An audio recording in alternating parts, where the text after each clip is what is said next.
You're watching BCTV. We're all about Branford.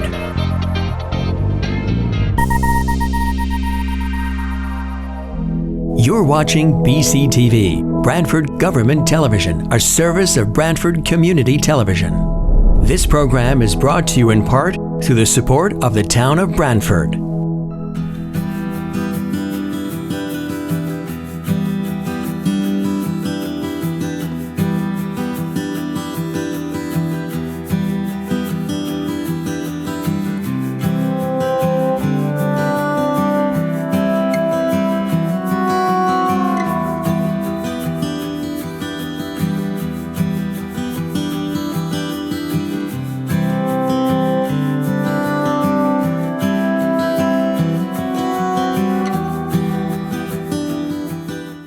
So good evening, everyone. This is the Branford Inland Wetlands meeting. Our purview is inland wetlands and the land adjacent that is likely to have a direct impact upon the wetlands. We act in accordance with Connecticut General Statutes 22A through -36 through 22A-45, as well as the town regulations here in Branford.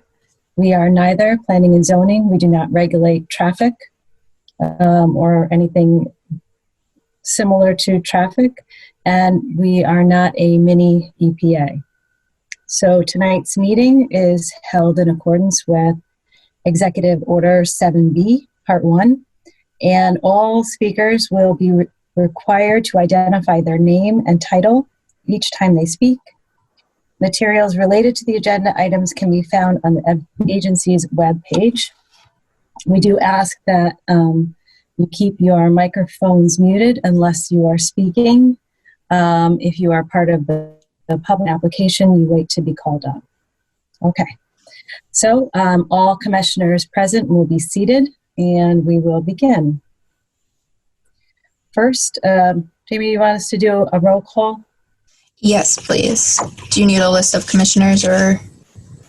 Well, I can start with whom I can see. So we have Commissioner Rose. Aye. Commissioner Begeman. Commissioner Begeman here. Commissioner Sullivan. Sullivan here. And Commissioner Boda, I am here. Are there any other commissioners here who have not been called? I don't see any on my end. No, me neither. Okay, I think we're all right. All right, so moving on to the approval of minutes. December 10th, 2020 regular meeting minutes. If everyone has had an opportunity to review those minutes, is there a motion to approve or amend the minutes of December 10th? Motion to approve this is Commissioner Rose. Motion to approve the December 10th meeting minutes. Commissioner Sullivan, I second. Okay. Commissioner Rose has made a motion and Commissioner Sullivan has seconded. Is there discussion on the motion? Okay. All in favor? I'm going to do a roll call. Commissioner Rose. Aye. Commissioner Begeman. Commissioner Begeman, aye. Commissioner Sullivan. Sullivan, aye. And Commissioner Boda, aye. Good evening. Commissioner Grinalch has joined us and will be seated as a full commissioner. Commissioner Grinalch, we are on the approval of minutes and we are moving on to December 22nd, 2020.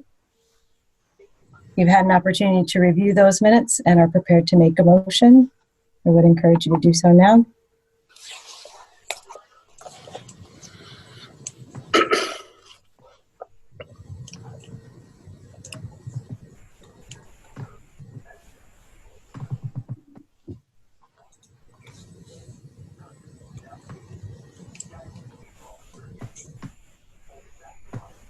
Anybody? Can I get a motion on the December 22nd meeting minutes?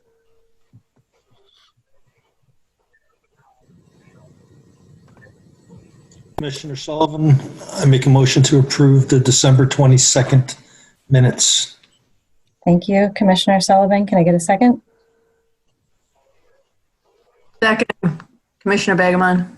Thank you. Commissioner Begemon, second. I think Commissioner Grinnell seconded, but he was still on mute. So I'm going to take Commissioner Begemon. Thank you both.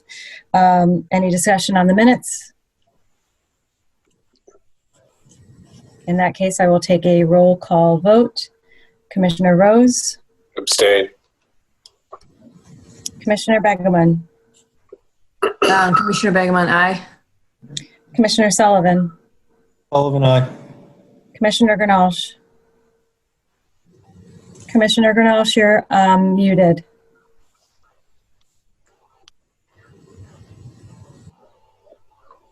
Apparently is two-way muted.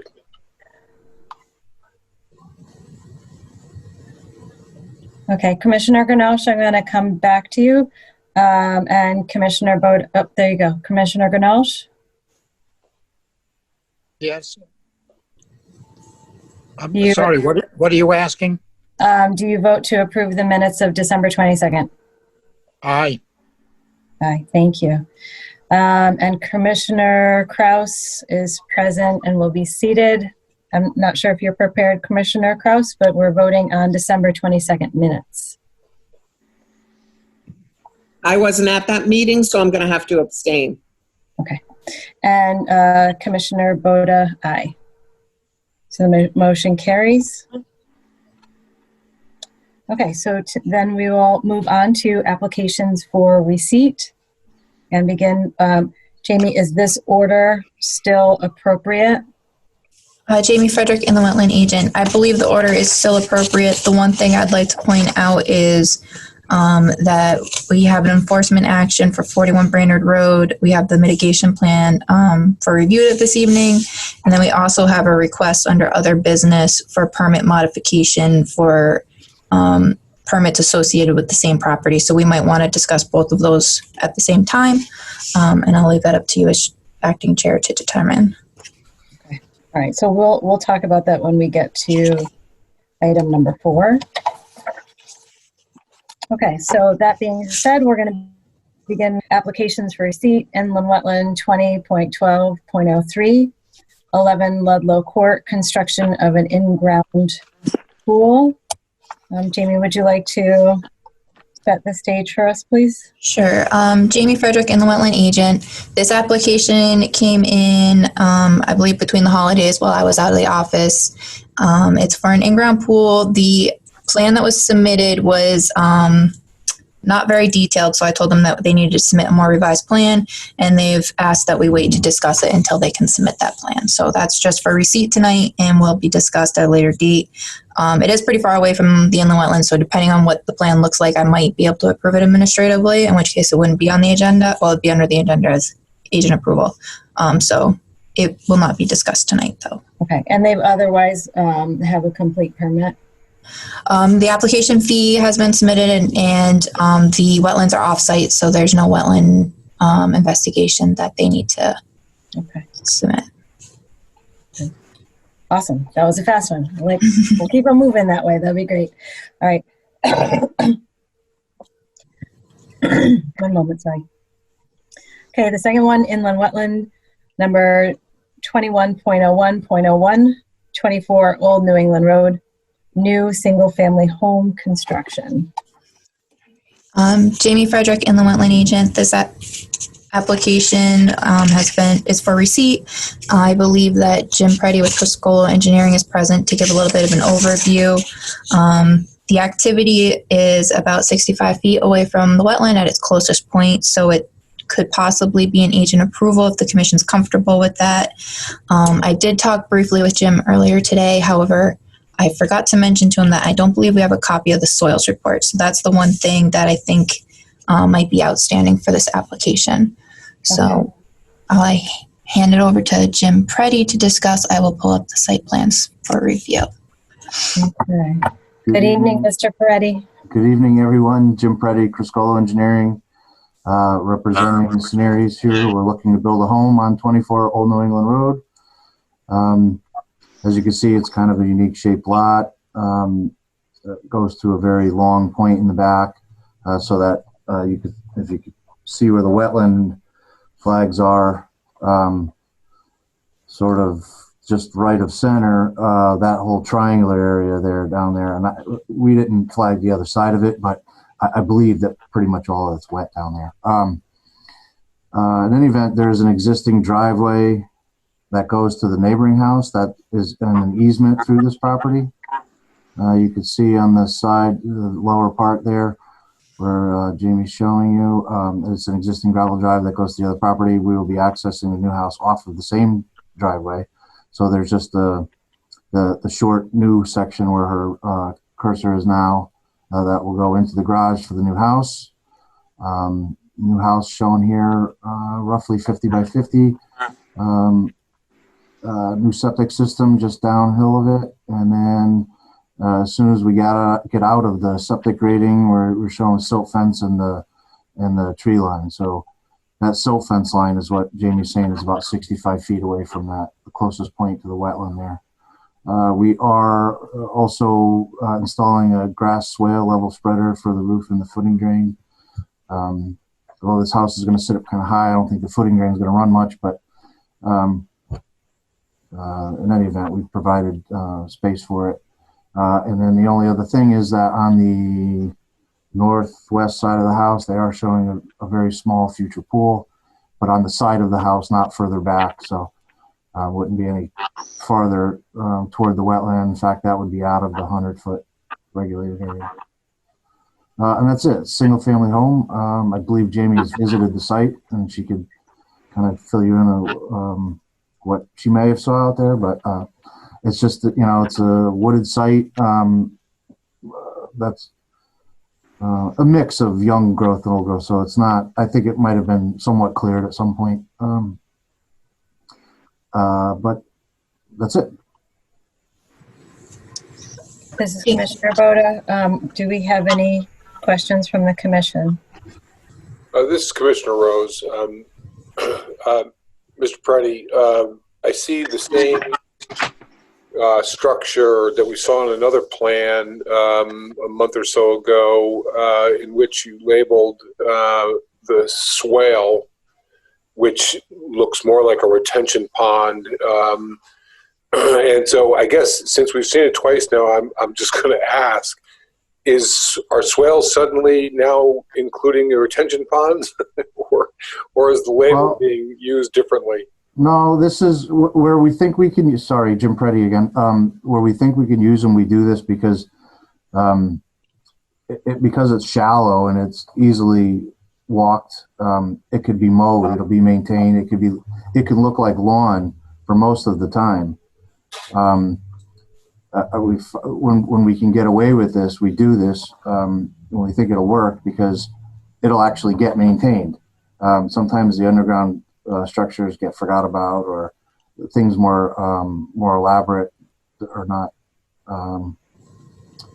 readily maintained because not everybody understands. So when we have the space for it and we think the soils are okay, we'll do it this way, and it'll store water and it'll get in the ground. Slowly, but then during the dry, like now when we have dry times, well, it's cold, but when we have dry times, it'll be mowed like lawn. So this is Commissioner Rose. In the prior application where I had a discussion about a swale, the labeling and the actual layout of what was labeled as a swale, which appeared more as a retention pond, I think you guys came back and changed it to a rain garden, if I recall correctly. Yes. To clarify that, now I know what you're talking about. That was the soils there were not great, and there was seasonal high groundwater, so we had to provide a different sort of medium in the ground to get the water in. So that was the rain garden. Actually, you excavate the material out and put back stone and a certain mix of soil so that you could actually get water into the ground there. We don't have that issue here. The soils here are pretty good. I mean, good enough for the septic system is actually not very large. So the worse the soils, the bigger the system is. And this system's only, I think, 70 feet long. Can't read it. Yeah, about 70 feet long. So the soils are pretty good here. So this is Commissioner Boda. Excuse me, Commissioner Rose. So I understand that we're waiting on the soils report. Yeah, so I've reached out to David Lord a couple times and I haven't gotten any response. But I'm trying to get the report. He never sent it to us when he flagged it, which was, well, it was a while ago, but he had promised it a couple times, and then I don't, he got busy or whatever. But I've copied Jamie on a couple of the emails, but I haven't gotten any response.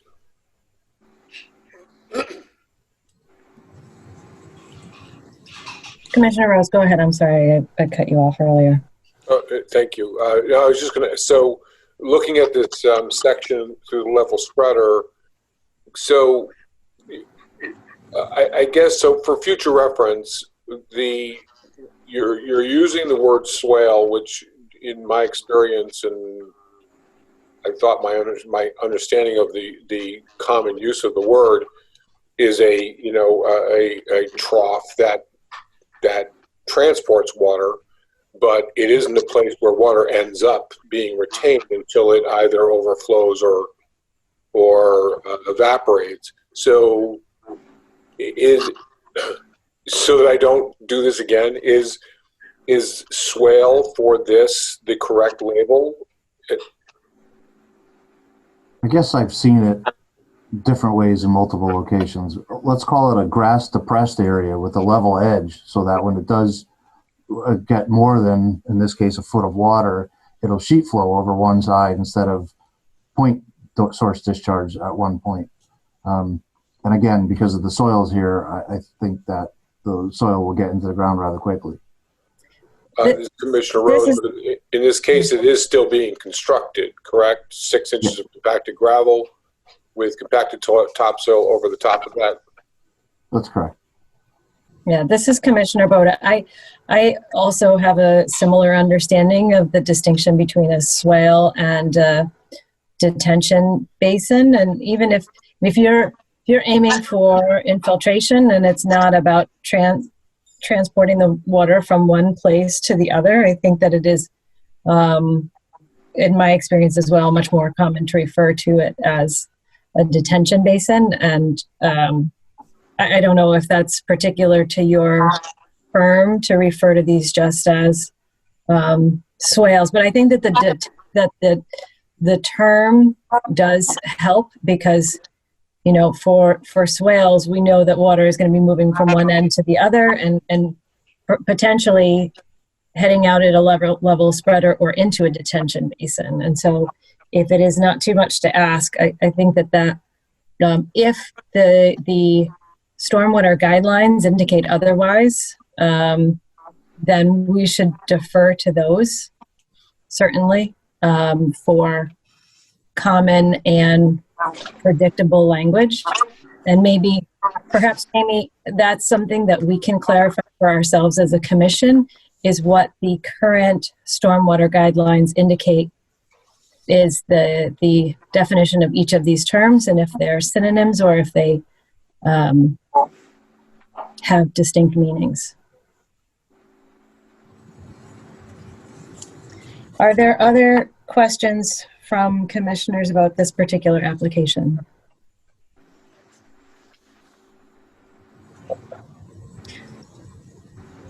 This is Commissioner Boda again. I will ask just a question about the removal of, if you're going to have to be grading removal, if you're going to be stockpiling, can you pull that up on the plans?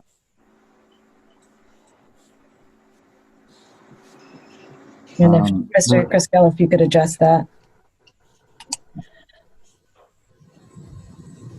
Yeah, so Jim Preddy again. I actually don't have it on here, but I'm sorry. We would this topsoil would be stockpiled where that in the north side where the future pool area is. The soils underneath would be used for the common fill in the back of the house, so we wouldn't be taking it off site. It would just be kind of getting moved around a little bit, but the topsoil would actually get stripped and stored until the end. So we could put that over where that pool area is. This is Commissioner Boda. Jamie, can you go to an erosion sediment control plan? Is there a sheet that shows a silt fence around that stockpile? Jamie Frederick and the wetland agent. The stockpile is not currently shown on the plans. There is a perimeter silt fence proposed at this location. Mm-hmm. It might be in the notes. I don't remember. I've been looking at a lot of different plans lately. Yeah. A lot of times, sometimes the notes will mention that stockpiles shall be. I think this is Commissioner Boda. Mr. Peretti, I think that's an important note that should be shown on the plans, that if you are going to have a stockpile and you know that where it's going to be placed on the lot, that should be noted, as well as any sediment and erosion control that you plan to do around things like stockpiles. Sure, I agree. It's easily added to the plan. Okay. And the driveway, again, like I'm not seeing anything like the track pads or anything like that. Yeah, I mean, I there's can a see it's a note. small, but go ahead. Yeah, there is a note there where Jamie's cursor just was down to the left, that that short driveway we use as a tracking pad in the meantime. But the driveway that it goes down is gravel now, so that'll also help, and they may have to clean that up after, but that should keep it out of the road at least. So this Commissioner Boda, is there a connection, a pipe or anything that goes from that driveway or a swale off of the property line that goes from that driveway towards or to the wetland in the back that's not reflected on this site plan? No, there's no additional pipes. Okay. Jamie, So anything that happened on the drive, is this Commissioner Boda, so anything that ended up on the driveway would sheet flow over the back of the property toward the wetland? I'm thinking about, again, the construction. Yeah, you kind of see the contours with, to the right of the new driveway. They go down to the right, and then they actually the way they turn, it'll actually go into that little grass area. But that'll be all lawn there anyway, so the water will get into the lawn, and once the lawn's established, it'll be relatively slow. Okay, this Commissioner Boda, it looks, so I don't have control of the mouse, so you can't see what I'm pointing at, but so the driveway banks around, it makes that sharp kind of bank to the right. Oh, that's it, yeah. And then it looks as if it continues past the swale detention pond, and I'm envisioning, a trucks coming out, stuff getting on that road, a rain event, and all of that material mobilizing and not being captured sort of into that basin swale. Right. So that driveway exists right now. That's the neighbor's driveway, but it's on an easement on this property. So it does go down and then kind of flattens out where it turns to the right. And they don't have any sort of control or anything, for stormwater. I don't know that it's been a problem, but the good news is that at that point where that driveway kind of flattens out and turns is where we're putting that swale. So any of the runoff that does come off the end of that driveway will get slowed down, and by the low area that we're putting in. And actually it'll end up as a trap. So if anything comes down from that driveway, it'll get caught there first. Okay. But again, that exists, and I don't know that there's been any problems there. Thank you. This is Commissioner Boda. Does the commission have any other questions at this time for Mr. Peretti? Questions might include topics such as the sediment and erosion control. It might include things around sequence in construction or materials moving in and out. It might include holding on to water or water flow.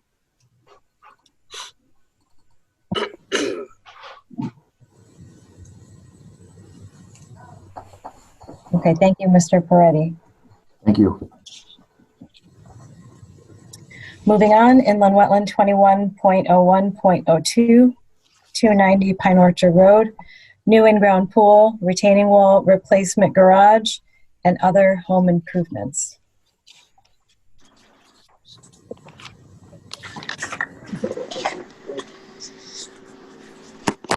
Jamie Frederick, inland wetland agent. I'll pull up the plans. Again, I believe that we have, I think, the engineer present to discuss the activity. I've got a couple different versions, so let me just try and make sure I pull up the right ones.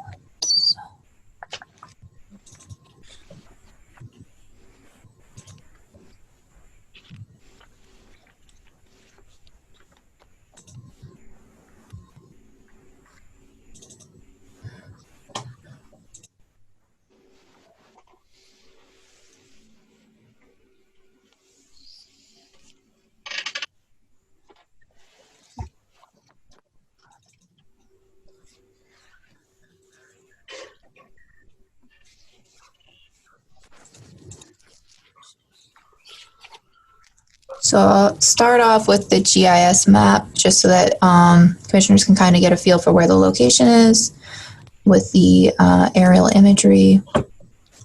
Too many windows. Story of my life. All right. So this is 290 Pine Orchard Road, the property at hand that they're proposing to conduct activity. They're looking to install an in-ground pool, remove and replace the existing garage, and a couple of other activities, which I'll let the applicant get more into. Currently, we do not have a wetland delineation. However, they have a wetland scientist scheduled to go out to site tomorrow to conduct an investigation. Also, the plan has elevational information that was derived from spot elevations on the survey by the engineer. It's not actually T2 elevation data from my understanding. So the commission should address whether or not they want to see the T2 elevation data that is the standard requirement for an application, or if the provided information is adequate. Currently, I believe that the information provided needs to be adjusted a little bit as is, and I'll let the engineer get into that a little bit more. So that being said, unless anyone has any questions regarding the aerial image, I will switch over to the site plan and let the applicant present. This is Commissioner Boda. If you could possibly just like zoom in 1 or 2 clicks. I think that, I know there's more, then you have to move around more, but yeah, that's good. Thank you. Okay, so if the engineer, please state your name for the record, first, last, and then go ahead and share. Andy Kowalenko, and I am the consulting engineer for the Torellos who own the property. Could you repeat your last name, please? Kowalenko, Kowolenko. Thank you. So what the Torellos are looking to do is they have an existing residence and a detached garage. And what they're looking to do is take down the detached garage and build a larger attached garage that will actually have a walkout behind it. And behind that walkout, which I guess would be north, they want to put a patio in and a swimming pool. They have now sort of a gently sloping backyard that contours down to that landscape area and that pond, and all that is existing. So in order to accommodate the new addition and the patio and the swimming pool, we're looking to put in a retaining wall about 25 feet upland from the landscape area, and bring in import some fill and decrease the slope in the backyard so we can accommodate that pool and patio. That's the bulk of the site work.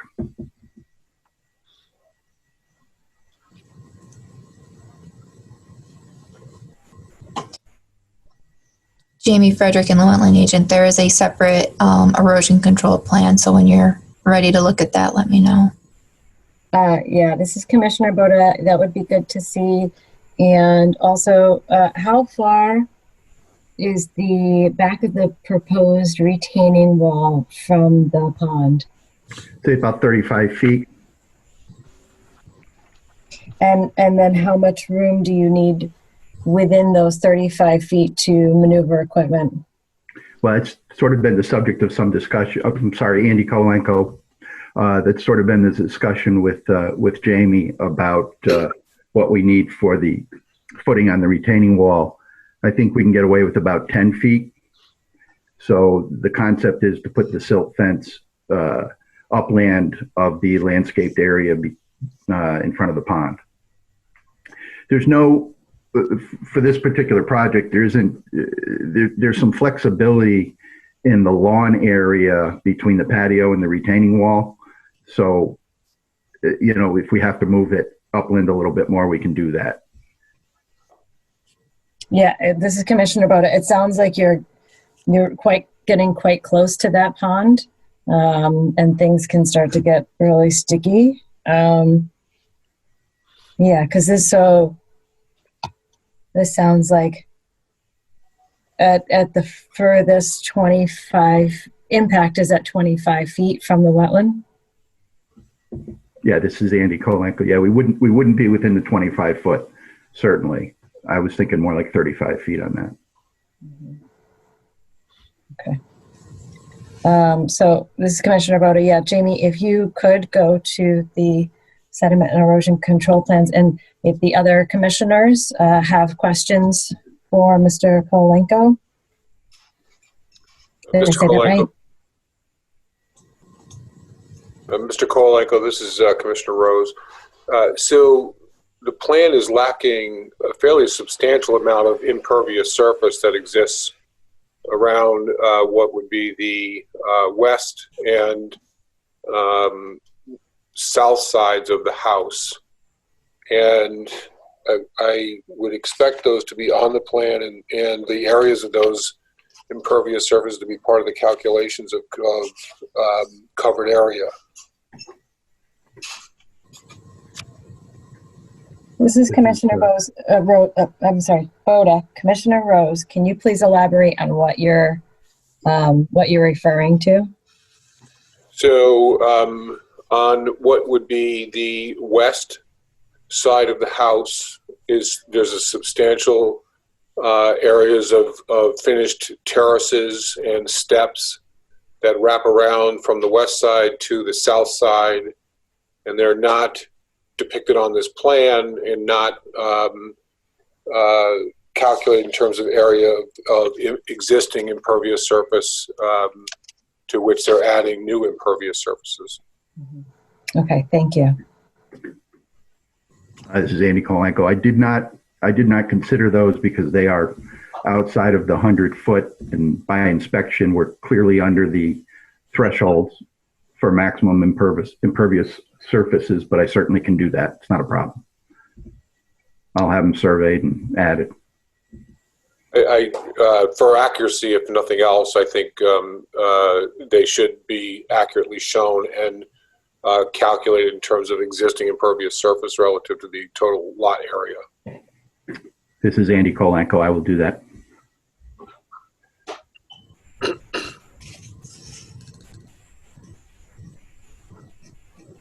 This is Commissioner Boda. So Jamie, is this our sediment and erosion control, or is there another sheet?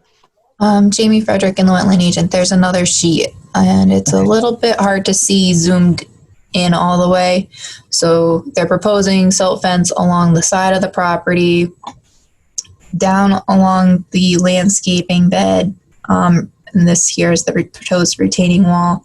On either side, they have proposed a stake table, check dam, and then the silt fence continues all the way across the property to the other property line and up along the driveway.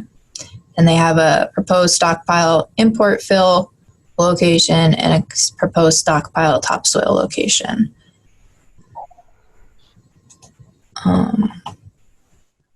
I don't know that we just got this revised plan today with the stockpile locations. I'm not sure if there's a detail calling for them to be ringed by silt fence.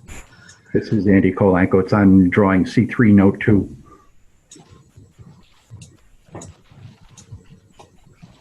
Any stockpiled material shall be encircled with silt fence, cover stockpiles with a tarp,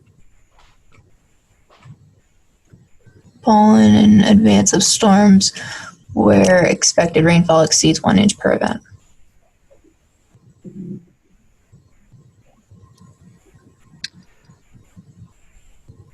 Okay, and sorry,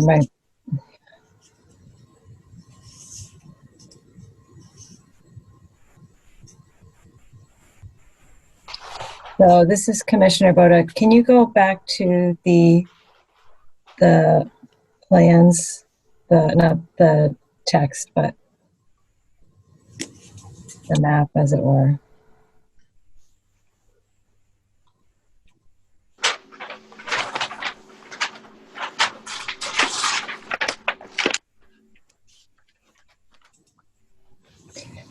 This is Commissioner Boda, and then are you using that your stockpile? Are you going to redistribute it? Are you going to backfill into the retaining wall or any other locations? This is Andy Kolanko.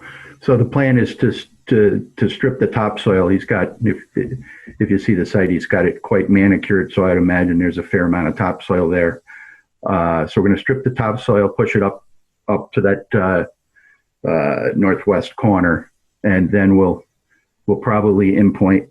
I think we're going to need about 500 yards total, and place that in lifts, and then cover what's left with the topsoil we have. At least that's my concept of it. The contractor may think differently. Mm-hmm. This is Commissioner Boda. Are those the stockpiles?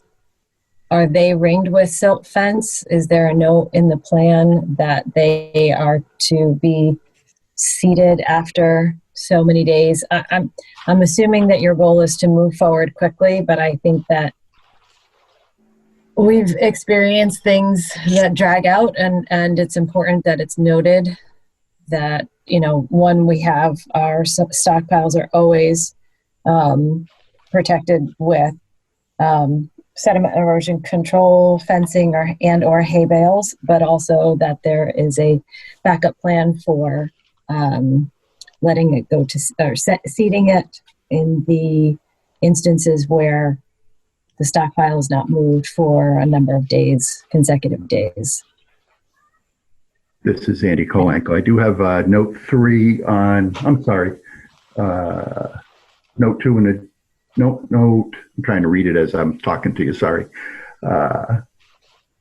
Number 4, provide temporary seed and straw cover on all areas where work has been suspended for 30 days or more. Okay. Now that doesn't specifically say in the stockpile area, but it's a general note.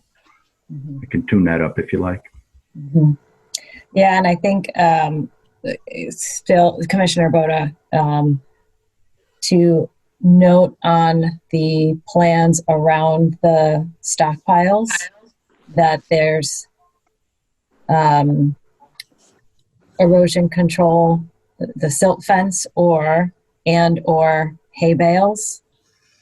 You may see the marking that there's a stockpile there. It doesn't appear that there's also erosion control directly around stockpile areas. This is Andy Kolanko. It is noted on the drawing, but I can certainly add the line with a silt fence. That's not a problem. Yeah, thank you. It's not particularly visible from this little computer screen. Thank you. This is Commissioner Rose. So we have a sizable percent of the property is impervious, and we're adding to that substantially. And I don't see any depiction of existing drainage or proposed drainage, which are ultimately, it seems, with the retaining wall, are going to be point discharges through the retaining wall for all of these areas, as well as gutters and leaders. And there's no discussion here on the plan whether there's going to be backwash facilities for the swimming pool. So we're missing a lot of information with respect to how drainage is being handled, stormwater is being handled, and where it's being discharged. Is there a plan that you have not submitted, or is there a way to add this information? Okay, this is Andy Kolenko. I did write in the narrative on 2L, and the plan for the backyard is because we've reduced the slope considerably across the backyard. I'm hoping for surface absorption into the ground. The two areas of concern that I think make sense are at each end of the retaining wall, where the water's going to want to tend to run around it. And I'm really trying to avoid putting any drainage in. My thought is if we have a problem there, to put some riprap in and slow the velocity down of the sheet as it comes around the retaining wall.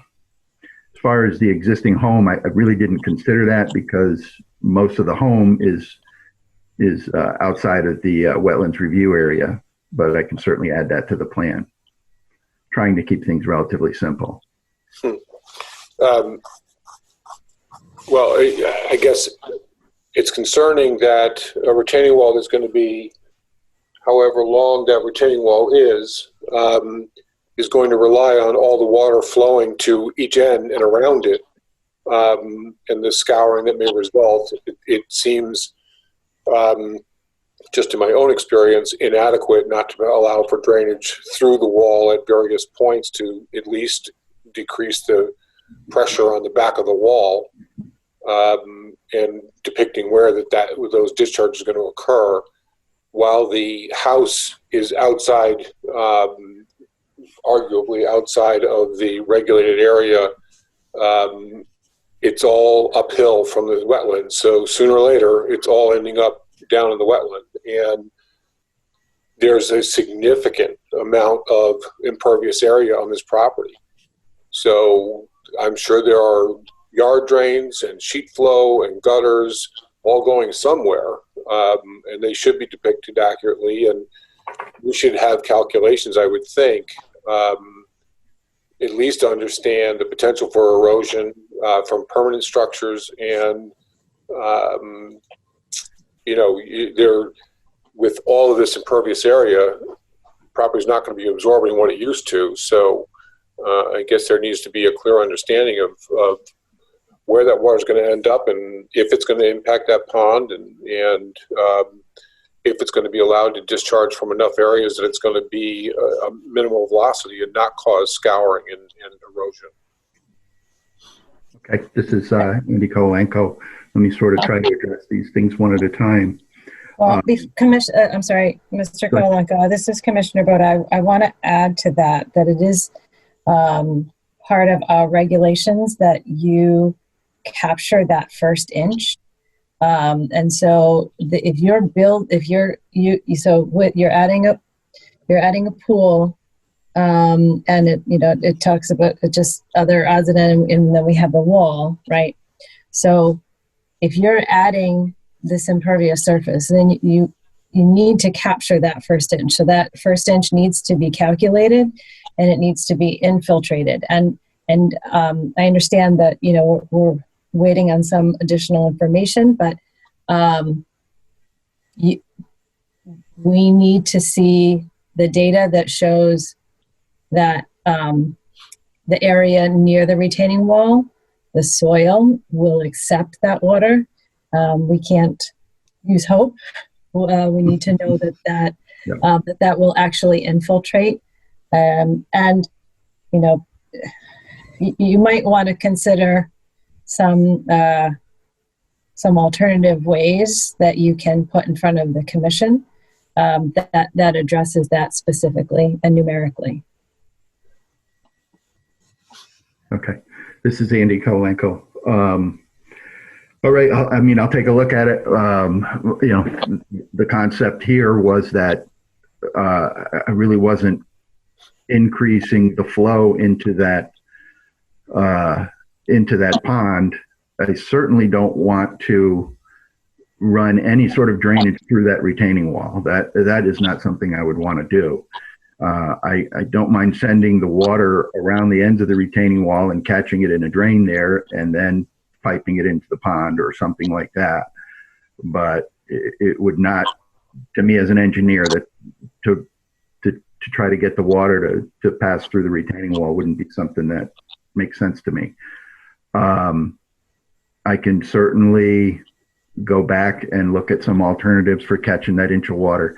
Again, my idea was that by reducing the grade, we were allowing for much more groundwater absorption. But if that's not going to fly, we'll have to figure something else out. This is Commissioner Boda. I think if you can demonstrate that you'll get the infiltration and where that will occur, that will be helpful. But it needs to be specified and on the plan in a way that we can look at and review. As you heard with the previous application, you have swales, you have detention basins. In general, if a pipe is not necessary, it is preferable to keep the systems, as you were saying, simple, because things that are underground often get forgotten or are not cared for. And so open systems above ground are better in the long run for everybody, and in particular for the wetland and water courses. Okay, this is Andy Kolenko again. Yeah, but the sort of from a Yankee engineer standpoint, the idea was we had this big giant lawn, and right now it's just shedding all the water right down into the pond.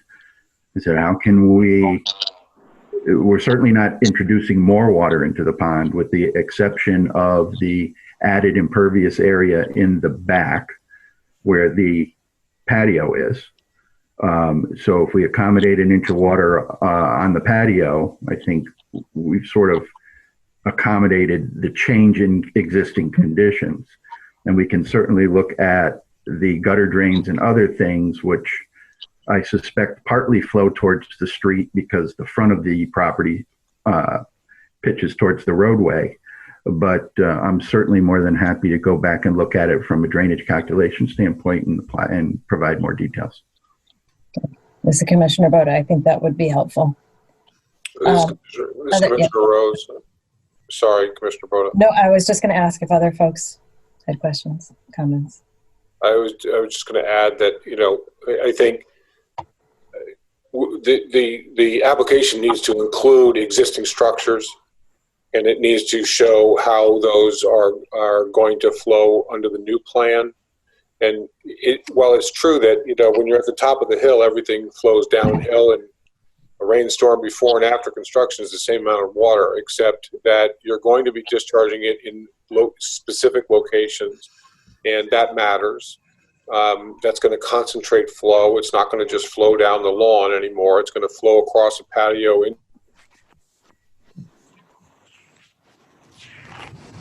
Commissioner Rose, we've lost, or at least I've lost. This is Commissioner Boda. I can't hear you anymore. Can other folks hear Commissioner Rose? No. Sullivan, no, I lost his audio. Can you hear me at all? I can hear you. Okay. Oh, you're back. I'm back. Yeah, I lost audio a couple of times tonight. Can you hear me now? So I was just saying that, the plan should show existing drainage structures, where they discharge, whether they're going to be modified and discharged in the future, and where new structures are going to require the direction of stormwater to a place. So we understand all of it. And as Commissioner Boda said, our regulations require that these things be calculated at least to the first inch, and that the plan can accommodate all this water flow however you intend to direct it. This is Andy Kolenko. Okay, understood. Commissioner Boda, any other commissioners? Question, comments? You have stormwater, drainage, sediment erosion control, impervious surface, construction. Jamie Frederick, in the Wetland Agent. I don't want to cut off any commissioners, but there's two things I wanted to mention that haven't been fully discussed, I think. One of which hasn't come up at all yet, and that's the filter system. A lot of times in the past, the commission has asked whether it's a cartridge or a backwash filter. I've kind of mentioned that with the engineer, and he was wondering if that could be addressed as a condition of approval. So I just wanted you guys to address that and determine if that's information you need for prior to the next meeting, so that if it is a backwash system, you can review how it's being treated, or if you're comfortable saying it shall be a cartridge system, and if it's a different system is proposed, that would need to be reviewed by the commission as a modification to the permit. This Commissioner Rose, you're certainly correct, Jamie. I did mention it, although I sort of glossed over it quickly. If there is going to be a backwash system, it should be shown and narrated. And if there's not going to be one, then the equipment that's going to accomplish filtration of the pool should be specified, so it's part of the plan. And Jamie Frederick, in the Wetland Agent. The other thing that I had mentioned was the grading information is not T2 accuracy level. Is that something the commission is okay with, or is that something that you're concerned with regarding the proximity of the retaining wall to the pond?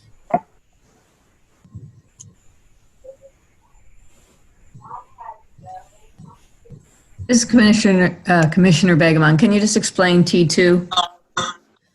Jamie Frederick, in the Wetland Agent. I don't remember the specifics off the top of my head, but T2 certification is a level of elevational data that is provided by a licensed surveyor.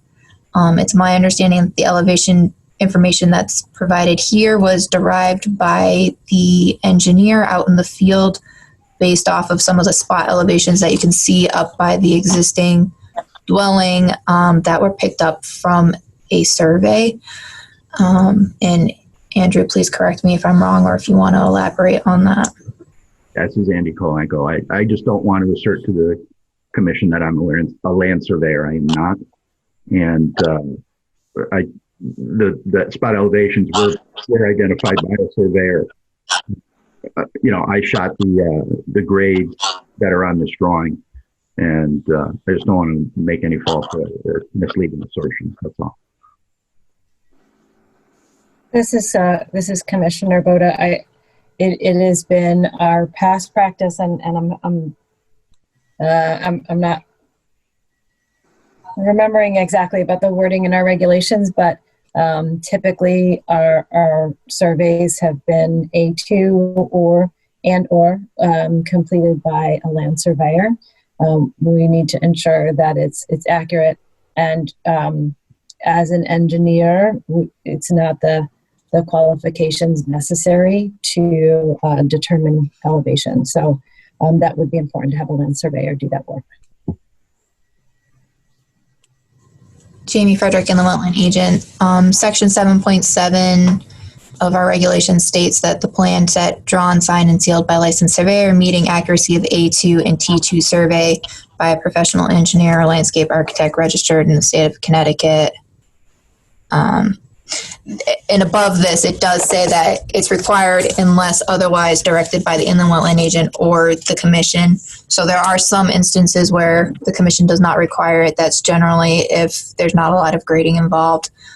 There is a fair amount of grading involved with this project. So I just want to make sure that if that's something you're going to want to see, that it can potentially be available for the next meeting. This is Commissioner Boda. I think that given the amount of work and the retaining wall, I think that the accuracy of the grading is going to be important. I would welcome other commissioner responses to that question. This is Commissioner Rose. A project of this scope should absolutely be submitted on an A2 with T2 topography. No question. Other commissioners like to have an input?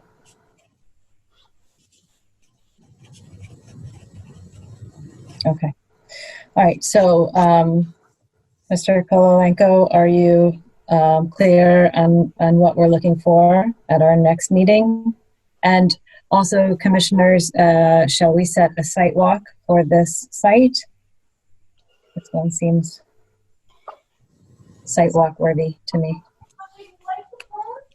Do we want to have an A2 with topography in our hands when we do the sidewalk?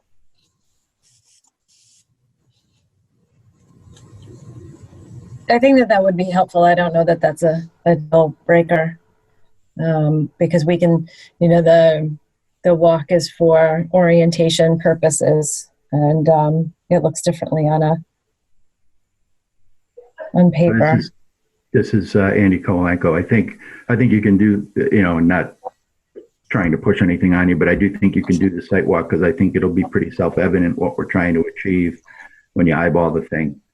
I'm not sure you would gain a whole lot of ground just by knowing what the actual numbers on the elevation are. You can definitely see the contours and what we're trying to get to. Okay. Thank you, Mr. Kolenko. So the next meeting would be February 11th. It's getting a little bit later. So, although maybe not that late yet, this is Commissioner Boda. So are we looking still at a Saturday site walk, as in Saturday the 6th? I don't think we have enough light to go on the Tuesday or Wednesday. Works for me. Saturday. Pretty good today. What was that? You beat me up pretty good today. Welcome to the Branford Commission, sir. We do our due diligence. This is Commissioner Begman. Just one question. I may have missed it. The patio surface, does it state anywhere what it's going to be made out of, the patio? This is Andy Kolenko. I don't know what they're going to put in there, but it's going to be impervious, whatever it is. It'll be a stone or a slate or concrete or something like that. Yeah. This is Commissioner Brody. You might try to pitch pavers of some sort that will enable them to capture a little bit of that and get a little infiltration right there. Just a thought for you. So are we looking at 10, 9? Commissioner. 10. Yeah, now you're talking. That's good. Then I don't have to get up early to walk the dog. Jamie Frederick, and the Wetland Agent. Andy, do you know if Saturday the 6th at 10 a.m. would be okay with the property owner? I'll make sure. This is Andy Kolenko. Yes, I'll make sure it is. Beautiful.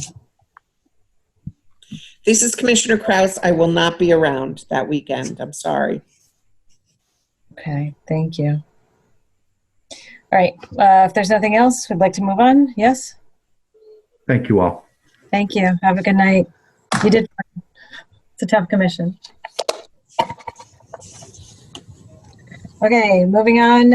Inland Wetland 21.01.04, 460 East Main Street, construction of a covered open parking structure. Amy, please. So the stage is Commissioner Boulder. Jamie Frederick, and the Wetland Agent. This application is for constructing covered parking where there is currently existing parking for construction vehicles. This is behind the Branford Hotel, I believe it is called, across the street from Planet Fitness. I can pull up a GIS map again to kind of give you an idea of the area, and then I can show the site plans and hand it over. I believe the applicant team is present to discuss. And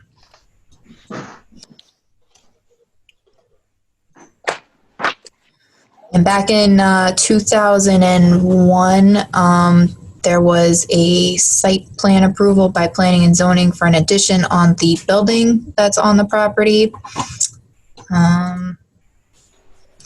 and the inland wetland agent signed off on it because it was outside the 100-foot review area, and that showed some parking. So if that's something at any point you're interested in looking at, I've added it to the Dropbox for reference purposes. So what we're looking at here is the reference property. It's 460 East Main Street. This is the Branford Hotel or Motel, I'm not sure which. And then this is the area that they're proposing approximately to put the covered parking in. And this is the area of the addition that I was referencing from 2001. Jamie, this is Commissioner Boda. Where is School Ground? How close is School Ground Road to the east? Jamie Frederick, inland wetland agent. Recently, the commission had an application for, I believe it's 434 East Main Street, where there's currently a stockpile, and they're looking to create an office building, and that's just before you get to the railroad crossing. And this is just on the other side of that, across the street from Planet Fitness, kind of over by All Pets Club. This is the Giordano yard, yes? That's correct. Yep. Oh, okay. Thank you. Thank you. Jamie Frederick, inland wetland agent. Unless there's any questions regarding the GIS map, I'll switch over to the site plan and hand it over to the applicant. Okay, thank you.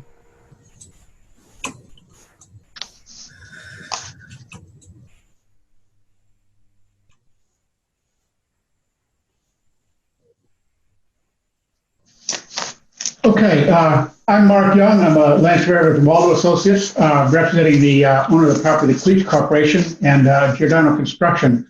Thank you for getting us oriented there, Jamie. The property as a whole, it's about 7 acres, and as you noted, the activity is restricted to the rear of the equipment yard. The project is to construct basically a giant carport. The dimensions are noted there, 250 feet by 43 feet. It'll be about 18 to 19 feet high with a flat roof, which will slope to the rear. There will be no flooring, no concrete floor. Currently, it's a packed gravel surface, and that will remain. The structure is basically just a steel framework with a number of columns and trusses supporting the roof, which is basically plywood and conventional asphalt roofing. The roof will be sloped slightly to the rear, and we are specifying a stormwater infiltration trench, which will capture the runoff from that roof. We have sized that trench to capture the first 1 inch of runoff from the roof. We plan no gutters.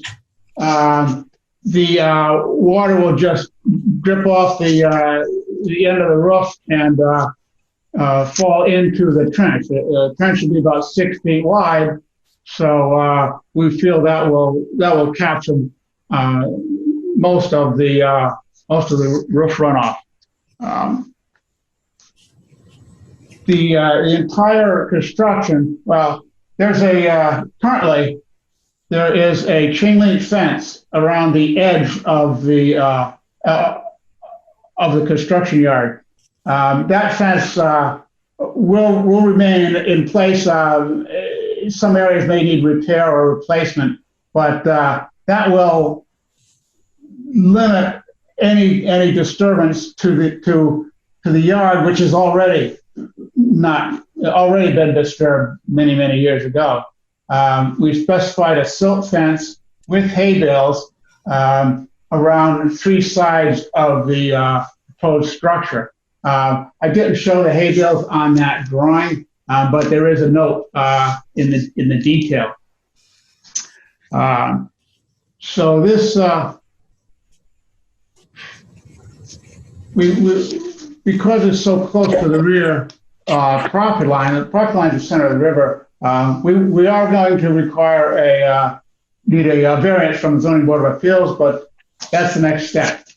So overall, I think this covered area, it will be an improvement over the current situation, because currently packed gravel, rainwater just seeps off the back, into the wetland, into the river. This this roof will prevent any the particulates, any pollutants which exist on the surface of the ground there from being mobilized and running off into the area of concern. The infiltration trench will capture that runoff, which is just from the roof. That's clean water. It'll capture that and infiltrate it into the ground and prevent any washing of the existing ground surface. So I think this will be an improvement in the overall situation. And again, it's on already disturbed land. It'll have no impact on the adjacent wetland. And by the way, the wetland was flagged by Dave Lord just recently. I know it's a little difficult to read the plan, but in general, the wetland line is just behind the existing chain link fence there.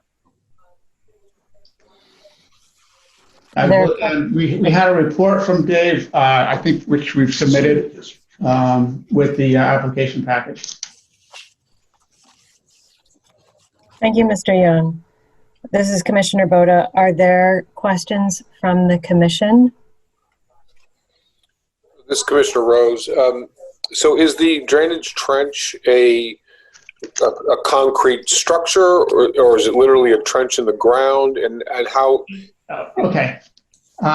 It's basically just a trench in the ground. It's, I believe it's 6 feet wide and 2 feet deep and filled with 2-inch crushed stone.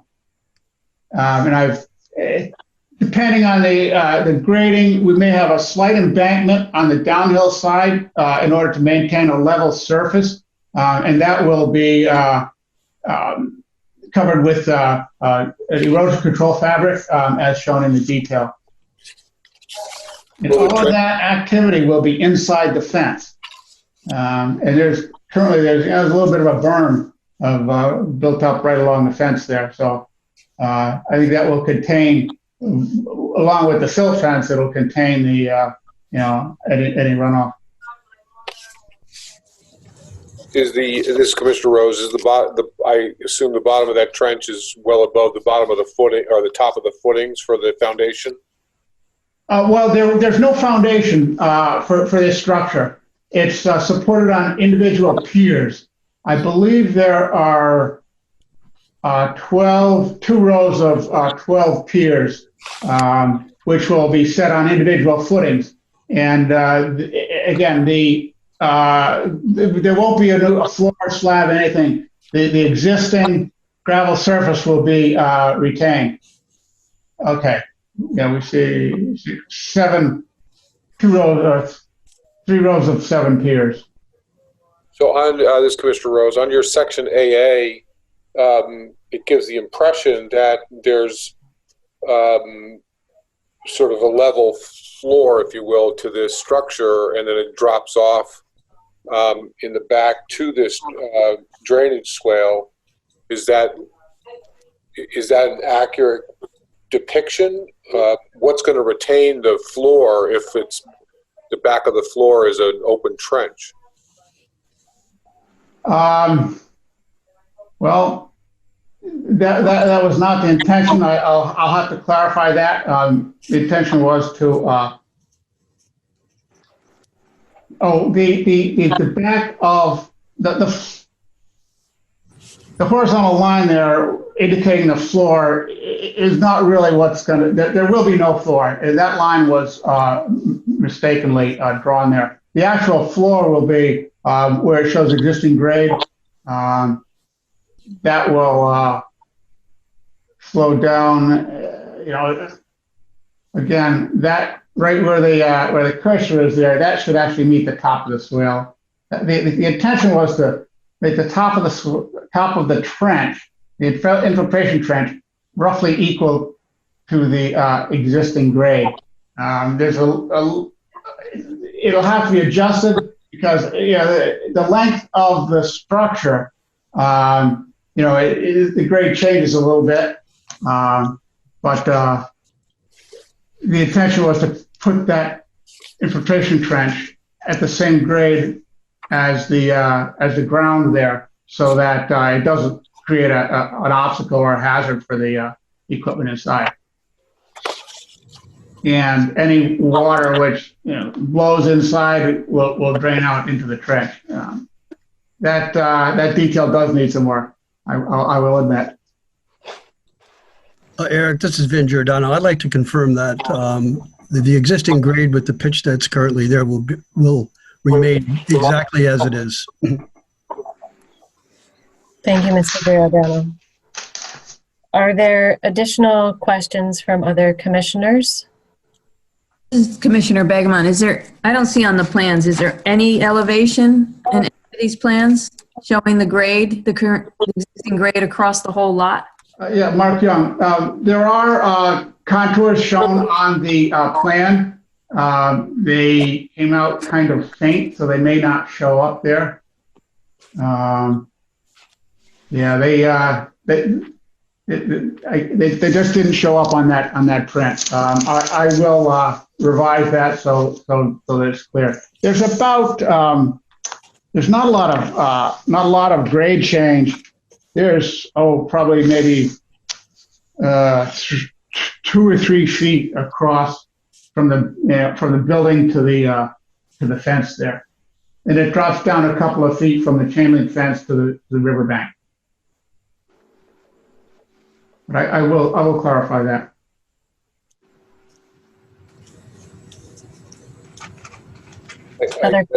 Sorry, go ahead.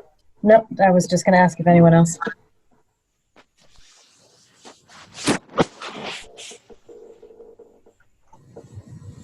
This is Commissioner Rose. It seems, having just had the conversation with the prior applicant, that maybe we need this to be on an A2 as well. And as he already seemed to offer, section AA should be done to scale and accurately, I think. Mark Young, the plan is certified A2 T2. Unfortunately, as I say, the contours didn't show up on that plot. When I created the PDF, it did something with the line weight. And the section, it is to scale. One inch equals 20 feet horizontally, 1 inch is 5 feet vertically. There are some detail issues which I do have to correct. Okay. So does any commissioner wish to move this to agent approval, or specifically believe that it should be a full commission? I think if they submit a well-printed survey plan with the detail AA cleaned up, I don't see a need for it to be full commission.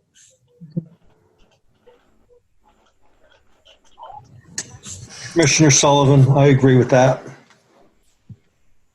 Jamie Frederick and the wetland agent. I do see how this could be an improvement as far as the water quality from leaving the site.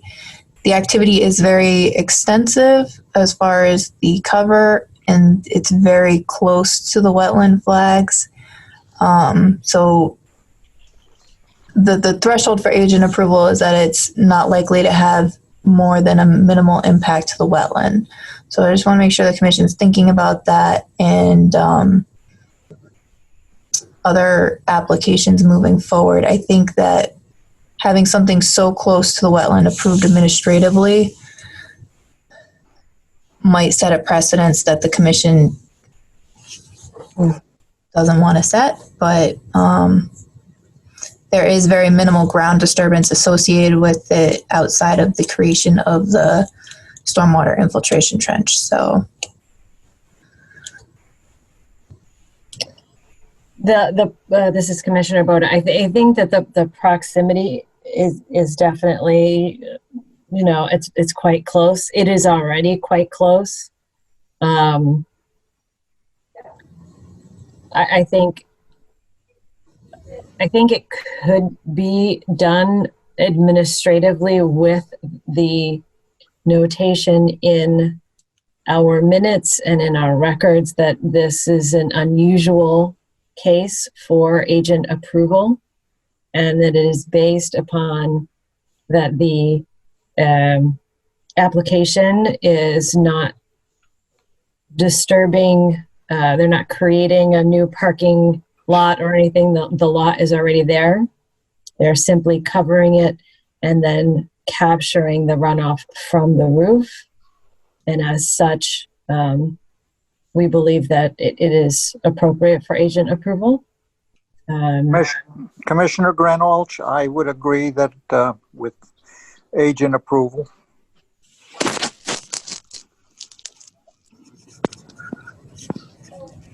This would be an exception to our practice, not the norm. Okay. So we're okay, right? We don't need a vote for that. That's Jamie Frederick and the wetland agent. General consensus is okay for that. And just for my clarification, you're okay with the agent approval with clarification on the elevation information for where that trench is going being provided, and that detail with that elevation data being cleared up relative to the parking area out towards the river. Is that correct? Yes.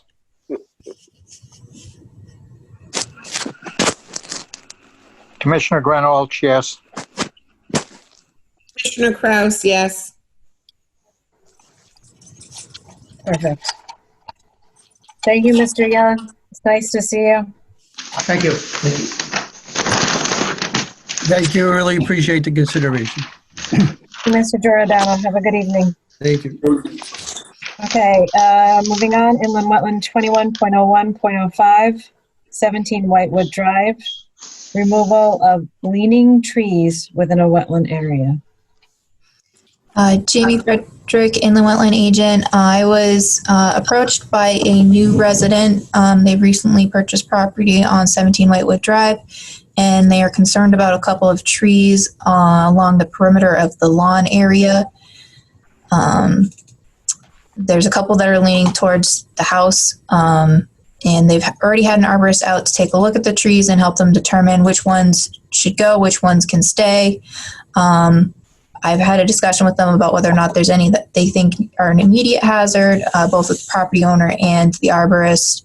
And it's my understanding that at this time that's not the case. However, they certainly are concerned about them and want to protect their house. They also are looking to protect the wetland as part of the practice, and they're looking to leave the trees at about a 10-foot height and have the trees felled into the wetland for the ones that are, so to back up, there are 5 trees I believe that they're looking to remove, and I will pull up a site plan showing the approximate location.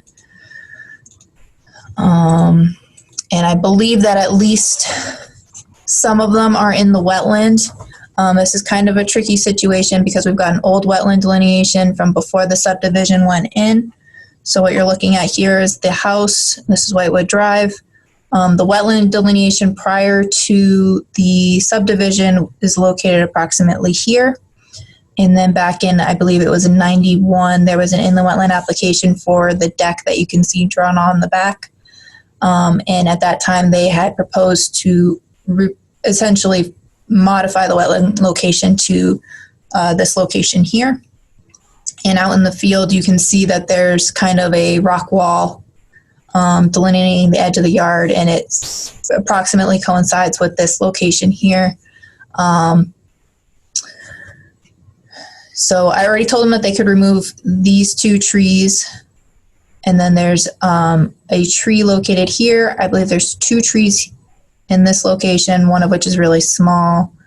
2 trees over here. And then there's this large kind of grouping of trees. I think it's one tree with multiple leaders and then maybe an additional tree. I've got some photos of the trees from when I met them out on site. The other thing they're looking to do is there's an existing shed, which I'll point out in the photos. They're looking to add a shed that they had from their previous property and a greenhouse, which would be in between that shed and the existing house. So the property owners, I believe, are on the call. They were earlier. Yep. And so if you want, I can run through the photos and hand it over to them, or have them run through the photos. Does the commission have any questions before I jump over to the photos? This is Commissioner Bodo. What are the types of trees just inside the wetland line? Jamie Frederick and the wetland agent, to be honest, I'm not sure of the type of trees. I'm not sure if the property owners have gotten that information from the arborist or not. It looks like they have not. No. Basically, they were oak and ash from what we were told, but to tell you which one they were, I can't tell you. Jamie Frederick and the wetland agent, can you just say your name for the record, please? Gerald. And Linda Lavolsi. Okay, so this is Commissioner Bodo. Thank you. Jamie, if you would walk us through the pictures, that would, I think, help give some context. Jamie Frederick and the wetland agent, I can do that. I'm going to zoom out so that we can actually see the trees. This is one that I've already told them they could go ahead and remove. They were going to leave it, again, cut it to a 10-foot height and leave that portion of the tree in place. So I believe this is the tree in question for the 13-inch tree that they've identified here, which brings me to the other kind of question that I have regarding this application.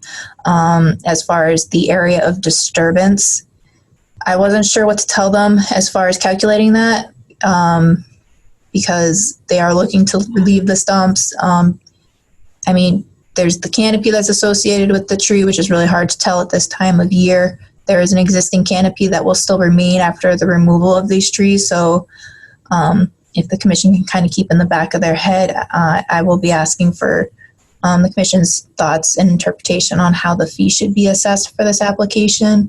Also, in respect to the fact that these trees are in the wetlands, or at least I believe they're in the wetland, I think it's appropriate to, I think it may be appropriate to maybe not require a new wetland delineation for this process. However, that's up to the commission, and I'm not sure, given the fact that there won't be ground disturbance associated, how the commission will want to apply the fee with that. So jumping back to the photos, it's this tree here from when I was out on the site with the property owners. This tree here, and then the small tree behind it are the two in the other location. So it's this tree and this tree that I believe are in the wetland. These two trees. And then this is the same grouping of trees from above. This is the existing shed on the property, and they're looking to place the other two sheds in between that shed and the house, which is located in the foreground of the picture. And then I'm gonna ask the property owners to help me out here a little bit.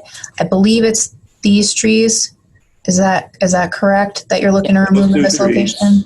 That's correct. The one by the shed is, we were told it was in good condition and not to worry about it. So yeah, that's a beech, and that was a beech, it's and a stronger root system, he said. so we're not going to touch that one. This is Commissioner Boda. Are the shed that you're proposing, is it to go on cinder blocks? Or are you going to put a little slab for it? No, it would be on crushed stone. And, basically only to level out a little bit. You know, it's not totally level, but I would level it with crushed stone, and that would be that. And the greenhouse pretty much Small. Just say is your small. one more time, It's please. a hobby greenhouse. It's nothing commercial at all. Basically, it will have crushed stone inside, and you know, it won't have really any flooring at all on that.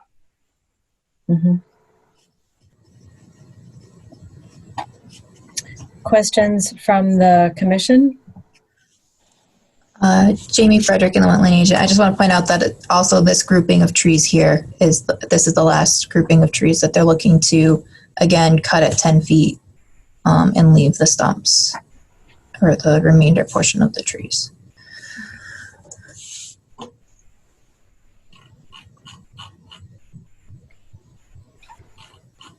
I think those are the ones that are closest to the deck, I think. Yeah, and as you can see, they're kind of leaning towards the house, and we're just very nervous that the windstorm that we had just a couple of weeks ago, they were swaying. Yeah, 2 of them were snapped, and just beyond them, the tops were snapped off.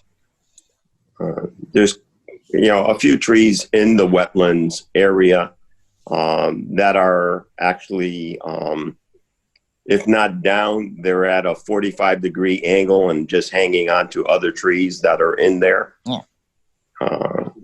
That, will be left alone. So this is Commissioner Boda. Do you have a report from the arborist indicating that it would be that those trees pose any sort of risk to your home, that they're, as you were just indicating, at an angle that makes it more likely? I'm curious. Yeah, I think one of the things that he did say was that it's hard to really tell, because he said in these types of storms that you've, I guess, had, and we lived through in Hamden, we lost the first shed that we bought because the tree came down right through the middle of it during the first tornado. The second tornado, which we had as a tornado, you had as a microburst, I believe. He said what happens is that the wind takes it. So the ones that are leaning are the only ones that we're concerned about. Because they are leaning over the deck toward the house. But he said there's really no way of knowing exactly which way they will fall because of the microburst type, storms that you have. Okay. Thank you. This is Commissioner Boda. Does the commission have other questions for the applicants? This is an application for receipt. We cannot make a determination tonight. Unless it were an agent approval. Personally, I would not suggest that this be an agent approval. Are there other questions? Do you want a site walk? This is Commissioner Begemon. In general, since I don't think I've been on a meeting where we've had a discussion of taking trees down in or near a wetland, what's generally required? Is the arborist report required? What is generally required to make a decision by the commission? This is Commissioner Boda. So I think typically when there's a health and safety issue, that would have weight on doing what would otherwise be work that we wouldn't approve inside of a wetland area. I think in this case also where they are proposing to leave it at 10 feet and not yank it up at the roots, I think that also makes what they're proposing quite different. Does that answer your question? Yes, thank you, Commissioner Begemon. Jamie Frederick and the Wetland Agent. To follow up on the agent approval comment, because some of the trees are in the wetland, I don't think that it can be an agent approval. I did also just want to bring to the commission's attention, we do have a tree removal guideline for compliance document that we hand out to property owners that contact us concerned about trees, because we certainly understand that trees can be a hazard and we don't want a tree to fall on somebody's house. So if there's something that is a hazard, so say, one of these trees get damaged in an upcoming storm and it becomes a hazard situation, I've already discussed with the arborist and the property owners to let me know, and that, obviously if it becomes something you need to address sooner rather than later, to take the action you need to take to remove the hazard, preventing any, impacts to the wetland, keeping all equipment out of the wetland if possible, and leaving what you can where it falls. So that I just wanted to make particularly the new commissioners aware that we have this document. So it is a regulated activity, but we also want people to be safe. Okay, this is Commissioner Boda. Is there an interest in adding this to the site walk, or do we have enough information? We feel comfortable just waiting for next month to render a decision.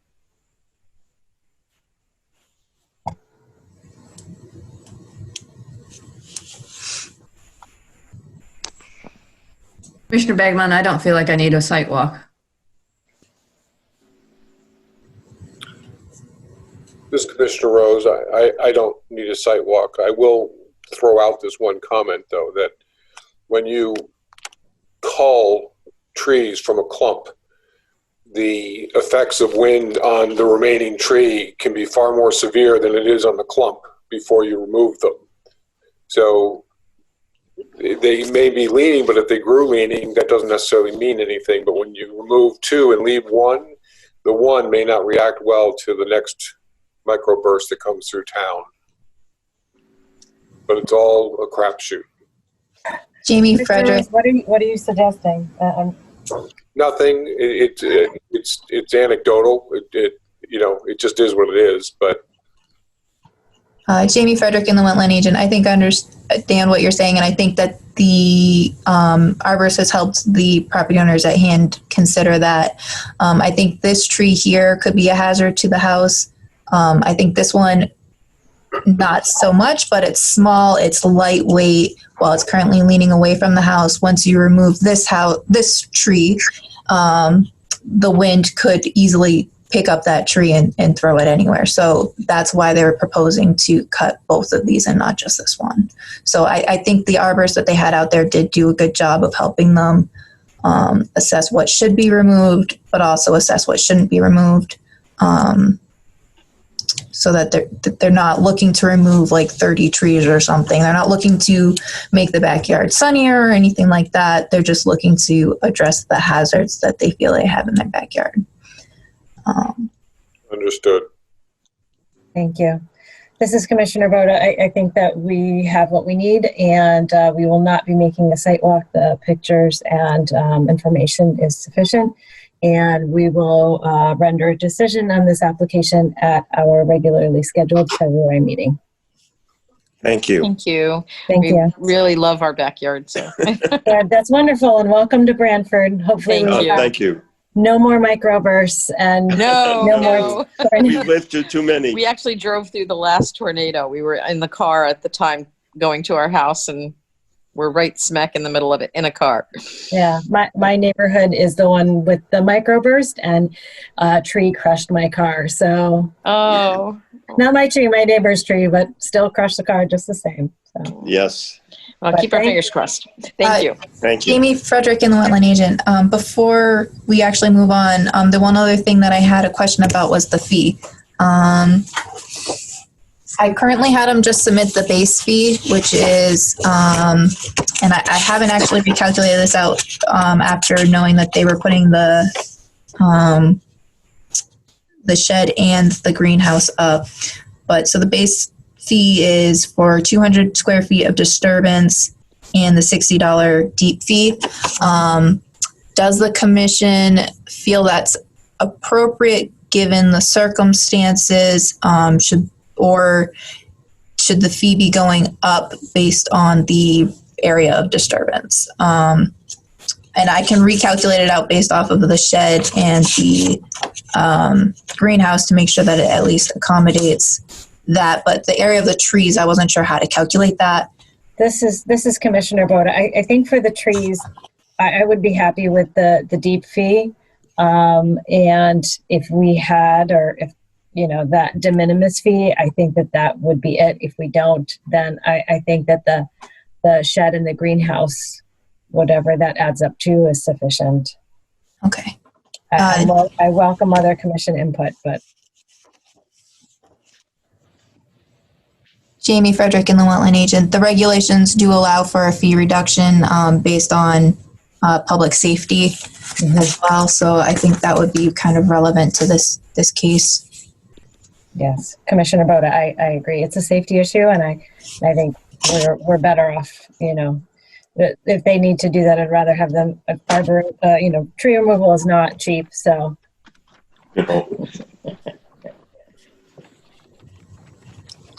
Okay, are we good to? All right. Thank you. Have a good night. Thank you. Thank you. All right. Next up, application for receipt. Inland Wetland 21.01.06, 56 Stony Creek Road, installation of a replacement septic system. Jamie Frederick, Inland Wetland Agent. This site is one that the commission has seen recently, most recently for a playground. And then I think prior to that, they've been doing some renovations. I believe the Nest is operating out of this site right now, which is a daycare. So I will pull up the site plan, and Jim Preddy is present to discuss what they're proposing to do. This is right before the train track crossing on Stony Creek Road. It used to be white school. Yeah. All right. Jamie Frederick, Inland Wetland Agent, and the wetland flags are picked up from 2019. They redelineated the wetland for the renovation project that they were doing at the time. So these wetland flags are from 2019. And the building, the primary building, is located here, and there's a house and barn up by the street. And the proposed activity is adjacent to that. Okay, thank you. Mr. Peretti, this is Commissioner Boda. Mr. Peretti, you're up. Jim Preddy, Criscolo Engineering. I think Jamie just about covered it. So they've been renovating as they go and fixing things, and this was one of those things they've been putting off because it's disruptive, but we were able to come up with a repair design that has been approved by East Shore to replace the septic system. The septic system that's there now, the leaching lines kind of go diagonally from, say, where the left end of this new system is, all the way under the playground toward the building. It's kind of it's an older type of system. It's a little deeper in the ground, which is part of the problem. You're probably well aware that the groundwater is not very far here. We had mottling at 14 inches in some of the test pits.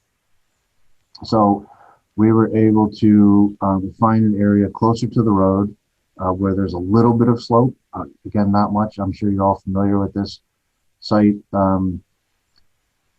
because of the prior applications, but the lawn area that we're showing where the system is, the lawn area actually goes well past the wetland line all the way up to the edge of that brook that kind of runs through here, closer to the other side of the wetland line. In any event, we're tucking it up into this corner close to the road, as close to the barn as we could get. We are getting close in the one corner to where the wetland flags are, but we are managing to stay out of there. The existing, the septic tank and the pump chamber have already been replaced. I think it's part of something else. I wasn't involved in, but they were replaced not that long ago. So that wouldn't have to be changed. The only thing that would change would be the new force main coming out of the pump chamber that would run up along, out of the pavement, up alongside the barn, and then up to the surge box and V box on the uphill side of the system. The shaded area is a select fill area that's about 12 inches thick that runs approximately 25 feet downstream.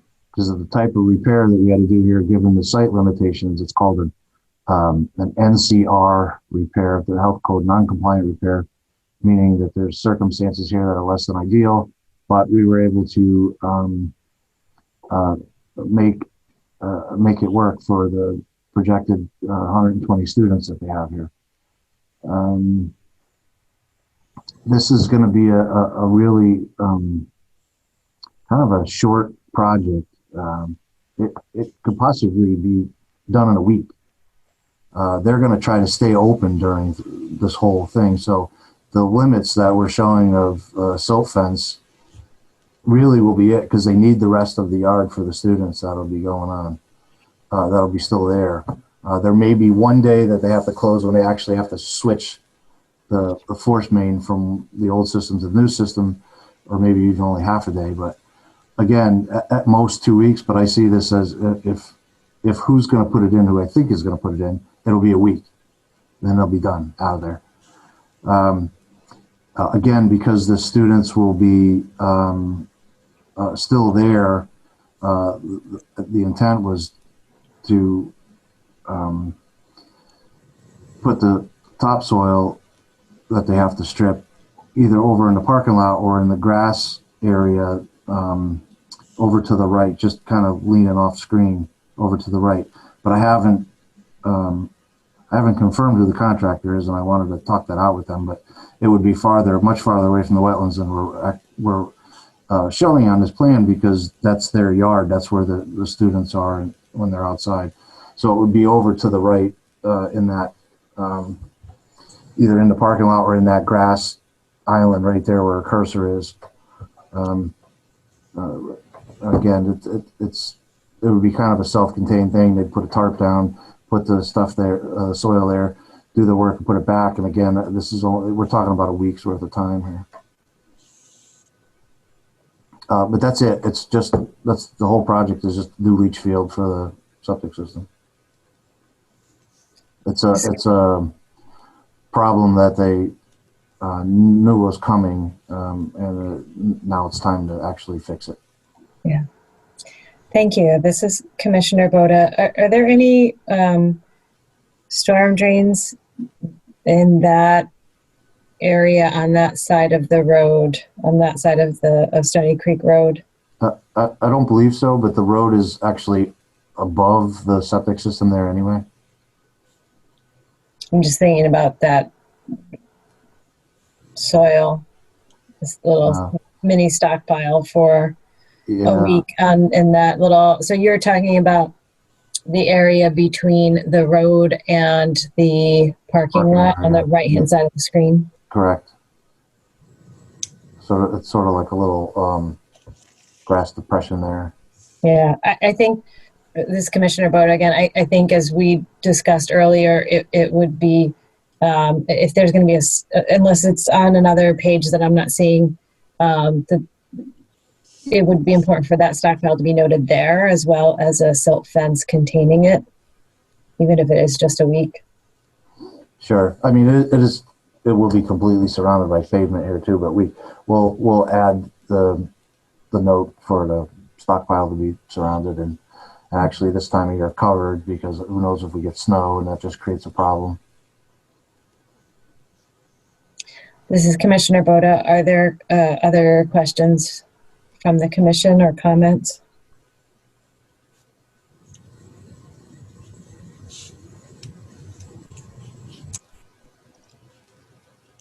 Jamie Frederick and the wetland agent. In the past, the commission has deferred septic repairs to the agent, as replacing the system does alleviate a problem. That being said, this is again very close to the wetlands, so I don't know if the commission wants to do that, but I just wanted to let commissioners kind of know that context for a general sense. This is Commissioner Boda. I was deliberating those two things in my mind because it's a septic, which again goes back to kind of health and safety, and that it already has the East Shore approval. I am looking at how close that line is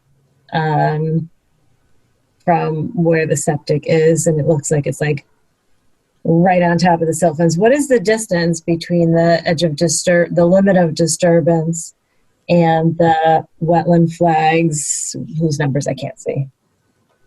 Yeah, we're just inside it. You're only about a foot away there. we're going to stake it out so that we're just inside that wetland line because we need as much space as we can for that system. Yeah. Again, but that's all lawn all the way. Not that I'm excusing it. I'm just saying it's not like a marsh or like a. This is an existing grassy area that is Correct. like school ground. Correct. Yeah. Other thoughts from the commission?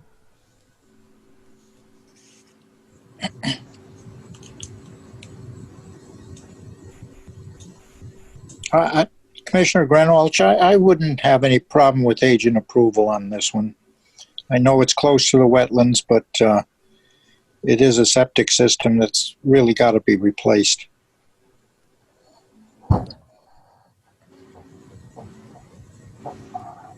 This is Commissioner Rose. I feel the same way.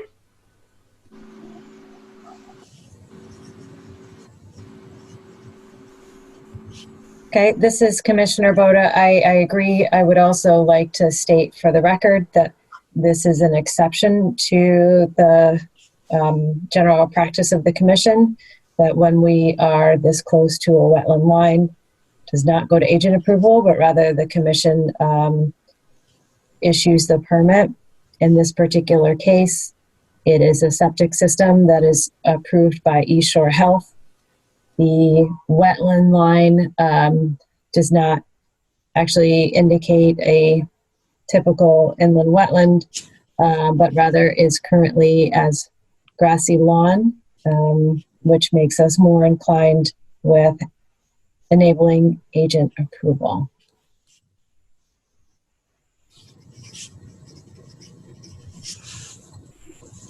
So I think we're okay.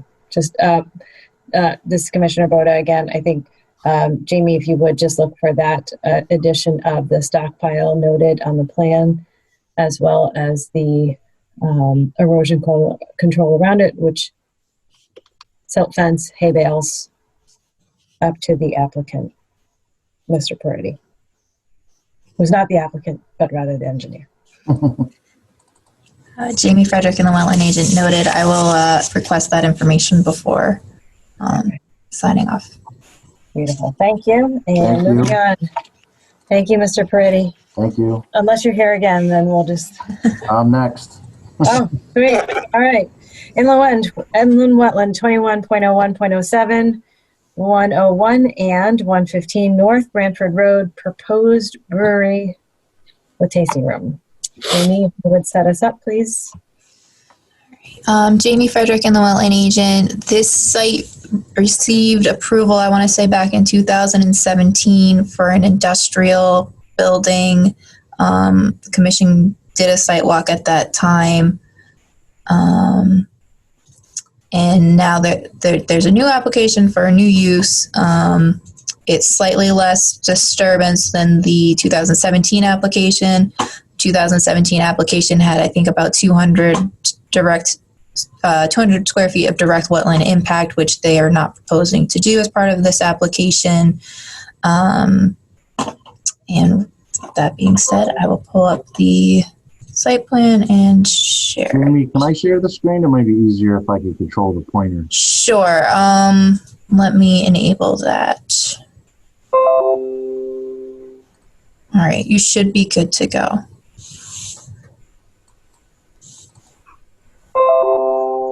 Can you all see that? So Jim Preddy, Criscola Engineering. This is the 101 on 115 North Branford Road. The site just to the left is where the new veterinary hospital is. We did that maybe 5 years ago. These two sites are the old house and barn that have been there, and sort of the land is taking over the buildings at this point. And there was always, as long as I can remember, there was always sort of a cornfield over here, or hay at some point. There's like big sycamores in the back. Yeah, way in the back, and then there's a lot of scrub that has actually kind of grown toward the road somewhat, but because it hasn't been farmed in a number of years. In any event, as Jamie said, there was, and unfortunately I don't have a scan of that plan, but there was a commercial building that was approved here a couple of years ago that stretched across both sides and both sites, and there was paving around the back of the building, and there was some wetlands filling. What we're proposing to do, we'll zoom in here, is a very small, it's only 6,000 square foot, 6,500 square foot building with a little kind of walled courtyard in the back, with associated parking in the front. These hatched parking areas will actually be grass paver areas. They recognize that while breweries at times have crowds, at the regular days they don't, and so they were trying to limit the amount of pavement that they need here on a regular basis. And I'm going to go quick because obviously this isn't something that could be acted on tonight, and you may want to walk the site again. So, but again, so the trucks, you know, they're vehicles, they're small vehicles, employees, and the small vehicles will come in here. There's a bay door on this side. Every now and then they'll have a tractor trailer that needs to come and unload, and they would come in and just park here early in the morning, unload, and then come out and go around, which is one of the reasons why we, you know, at one point they had asked about gravel parking, and with the occasional tractor trailer, that didn't make any sense because it was just going to get torn up. So basically the center corridor through here is where the pavement is. If I go to the grading plan, wow, what does it do that one? We are showing, we have this kind of high point through the middle, so we're pitching the water into a stormwater quality basin on this end and also one on this end, so we're not concentrating it all in one place. We're kind of letting it go where it was going. There was, in this area here on that previous plan, there was some little bit of wetland fill right here, and they had a retaining wall. And this other solid line that's kind of following the wetland line is the floodplain, the AE zone, the X zone. There were a couple of areas that they were filling in that, and then they needed to provide compensatory storage area, which we've eliminated the need for that. We're staying outside of that.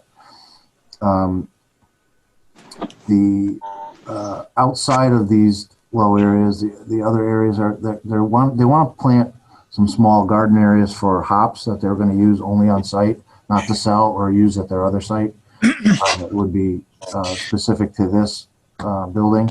So there's a small garden area here and a small garden area here. This one would be obviously more visible from the road and kind of give it that, you know, more of a farm feel.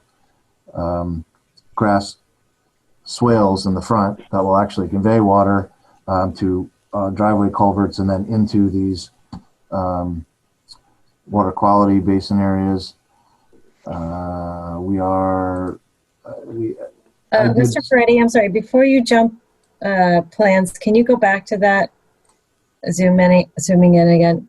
Is it marked on this plan where the 100-year flood line, the FEMA, based on FEMA's map, where that is? Yeah, that's what that dark line that runs kind of parallel to the wetland line. That's between the AE and the X zone. That's that 100-foot line.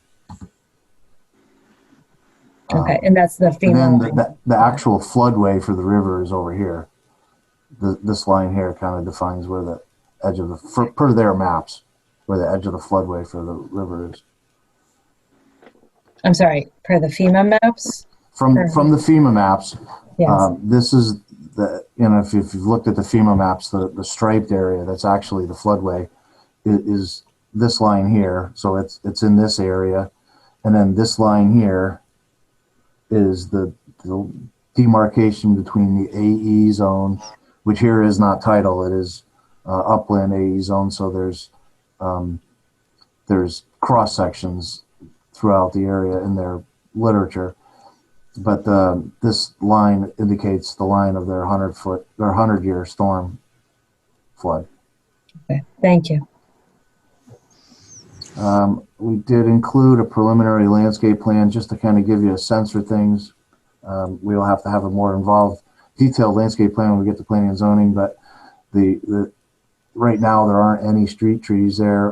We're planning on running street trees across the front with, in this area, some like ornamental shrubberies in between the trees that will kind of deflect the car headlights from the parking lot shining out onto the state road. And trees, ornament, again, 2.5-inch trees that will be at the ends of all parking rows. And then building landscaping in the area between the sidewalk and the building. I told Jamie that I would show you, I found a picture of, can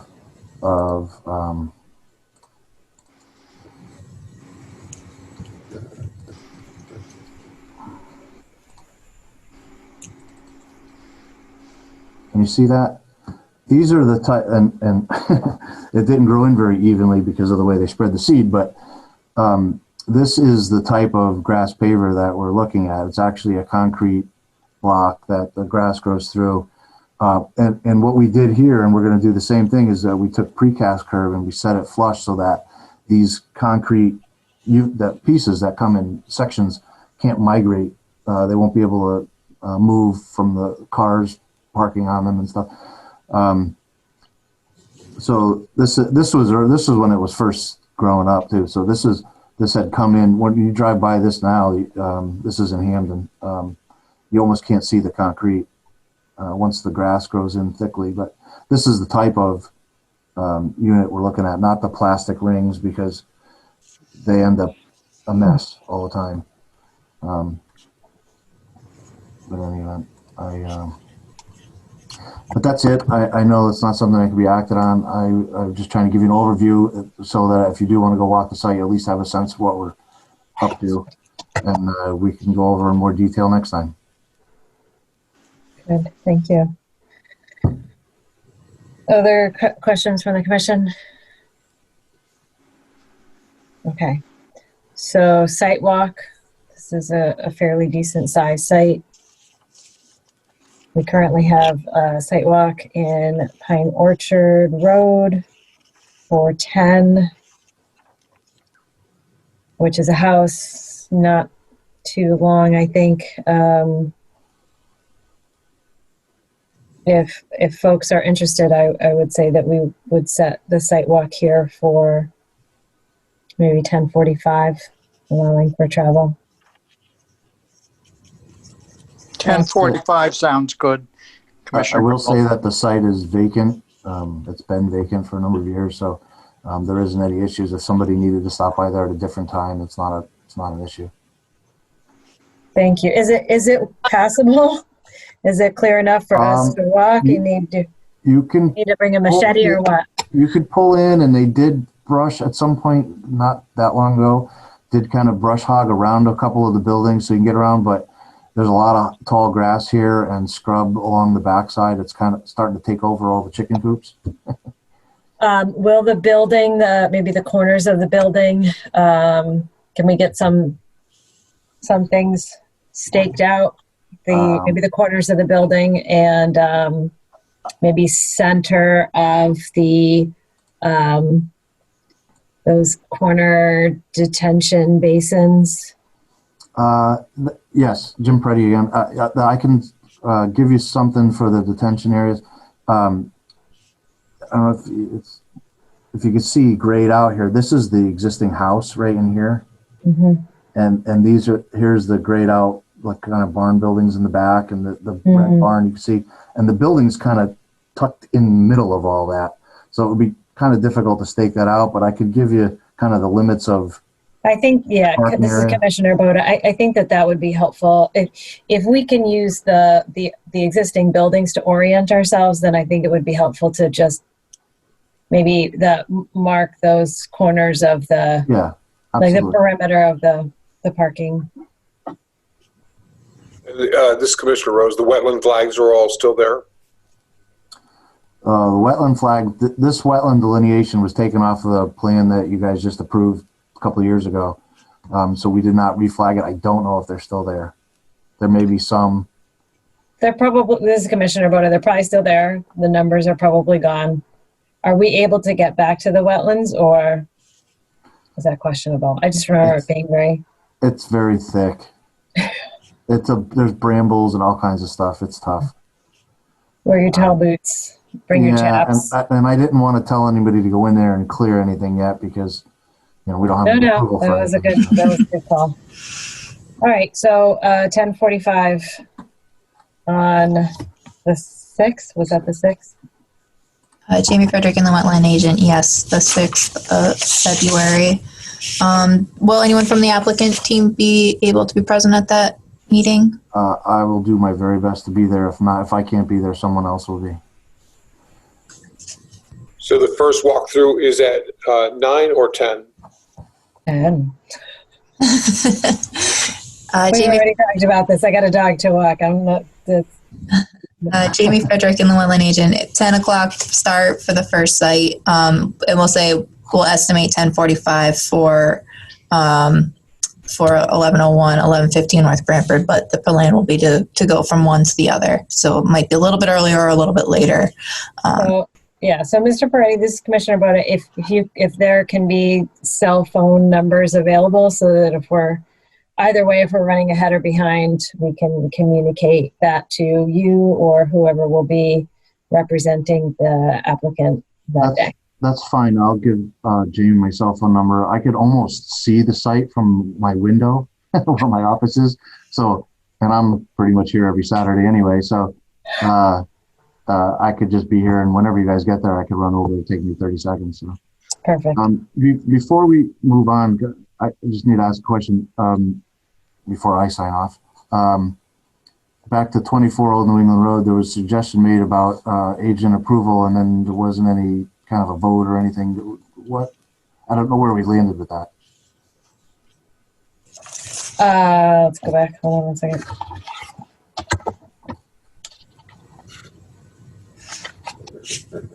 Which one? 24? No. That was the single family house.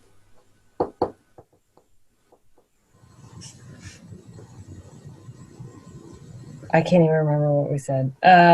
So was that Jamie, Abby? Jamie Frederick and the wetland like 2 hours ago. I don't remember. I know. I'm sorry. I don't think a decision was made. We moved on to the next item. I think that there was discussion regarding the fact that the stockpile needed to be added to the plan with the erosion controls. And there was some discussion about clarifying terminology for future use. I don't think that, and the soils report, but there wasn't a decision. I don't think that, well, that's an application for receipt and it didn't go to agent approval. So I think the implication, now I'm remembering this is Commissioner Boda. So I think the implication of that is that we needed more information before we could render a decision, and it was not eligible for agent approval at this time. Okay. Okay, it was just unclear, that's all. Thank you. Thank you. Have a good night. Bye. Can I, Commissioner Begemon, the address is 1101 North Branford Road or 101? Because it's, on the application it says 101 and somebody just said 1101. It's 101 and 115. There's two parcels. Thank you. Okay, applications for review. Inland Wetland 20.11.04. 312 East Main Street, building a playground adjacent to an existing building. Sorry. Jamie Frederick and the Wetland Agent. This application was received by the Commission in December. There was some concern regarding the stormwater drainage management, and the Commission suggested that the applicant discuss with the town engineer to create a design that would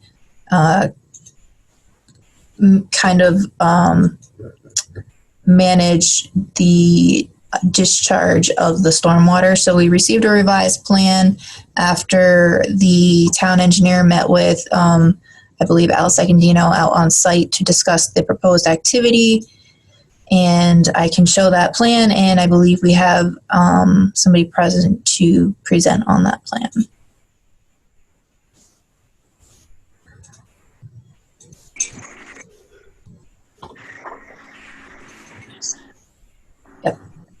Mr. Edwards, is that you? This is Commissioner Boda.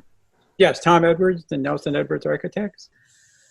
And I'd like to just review the comments from the last meeting and then what had been reviewed with John Overla and Al Secondino. The original plan from the earlier application had shown the collection of the rainwater leaders and roof water coming down along the north side of the building. They were going to be collected into one pipe and then extended off to the corner where she's showing right now with the hand. And that was all going to head towards the northwest corner.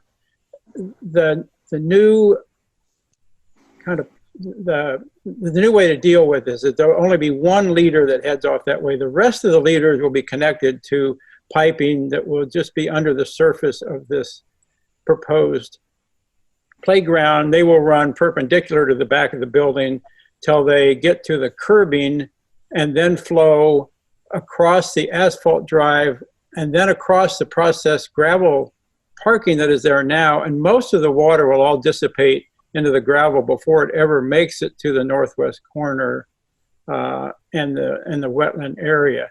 And one of the positive things about this is that we're replacing about 2,500 square feet of hard surface paving with permeable either grass, lawn, sanitary wood chips, or a rubberized playground surfacing that is somewhat porous as well. And so we're actually reducing the water flow to the wetlands by the fact that some of this water is going to be absorbed into the ground. And I think that sums up the what I assume was the questions from the last meeting is how the best way to get this water to flow similar to the way it is now, and just so that it's not all being condensed and headed off to the northwest corner in a greater flow than what normally comes out now and is dissipated. So that was the proposal, and Jamie mentioned that Al Secondino had met with the town engineer, and I think that he had concurred that this was the best of the alternatives we had shown. Jamie Frederick and the Wetland Agent, to follow up on that, I did receive comments back from the town engineer stating that the proposed revised drainage plan that you're looking at now mimics the existing conditions, and the removal of impervious surface is an improvement. So I think given the balance of the proposed activity, he was satisfied with what they're proposing to do. This is Commissioner Boda. Mr. Edwards, the plan indicates processed stone and gravel. I want to ask or ensure that gravel is not asphalt millings. No, you're talking about the existing gravel area? Well, it looks like so those spaces are going to be, so maybe I'm misunderstanding the plan, that those spaces in the back, the 26 through 10, that will now be processed stone and gravel. this is Tom Edwards. It's presently processed stone and gravel, and it will remain processed stone and gravel. Okay, so you're not adding any processed stone and gravel there, or are you, as part of this plan, adding to what's already there? Tom Edwards. No, we're not proposing to change any of the parking that's along that north wall, nor are we changing any of the grading. It's what you're looking at is what's there now. Okay. And the only change is within the playground area, and that's where we're removing the hard surface bituminous paving and replacing it with the playground landscaping. Thank you. Okay. Commissioner Boda, other comments from the commission? Questions? This is actionable this evening. Jamie Frederick and the wetland agent, that is correct.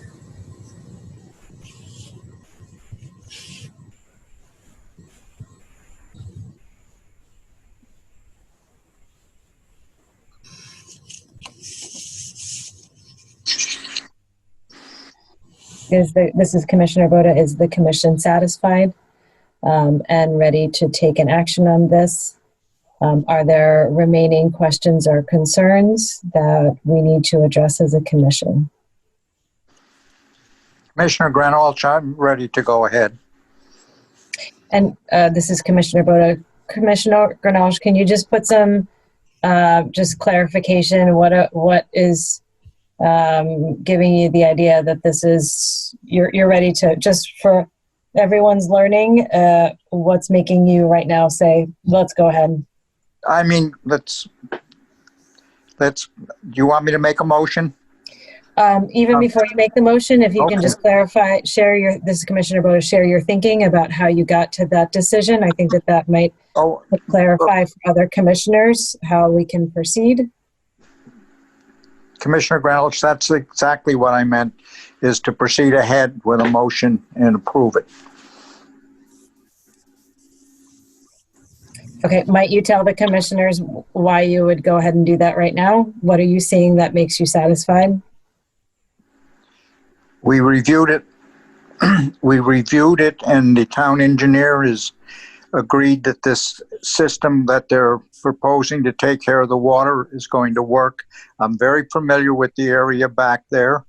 We were looking to do some other things recently back there and changing the building around. So I'm familiar with all the aspects of it, and I see no reason that they shouldn't be allowed to go ahead with this. Okay. This is Commissioner Boda, and I would just add to that they are reducing the amount of impervious area within the site.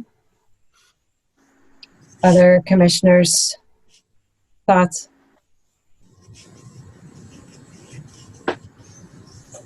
All right, Commissioner. So go ahead. Okay, Commissioner Granolch, this is Commissioner Boda. If you would go ahead and make a motion. This is Inland Wetland 20.11.04, 312 East Main Street.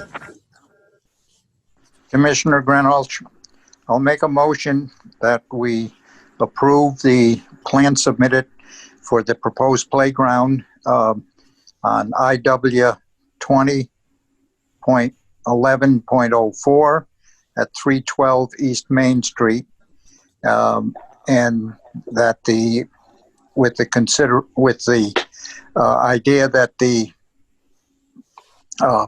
proposed playground will reduce the amount of impervious surface and be an improvement to the back area of that building area, that site. Thank you, Commissioner Granolch. Is there a second to that motion? Commissioner Begemon, second. Thank you, Commissioner Begemon. So we have Granolch made the motion, Begemon seconded it. Is there a discussion on the motion?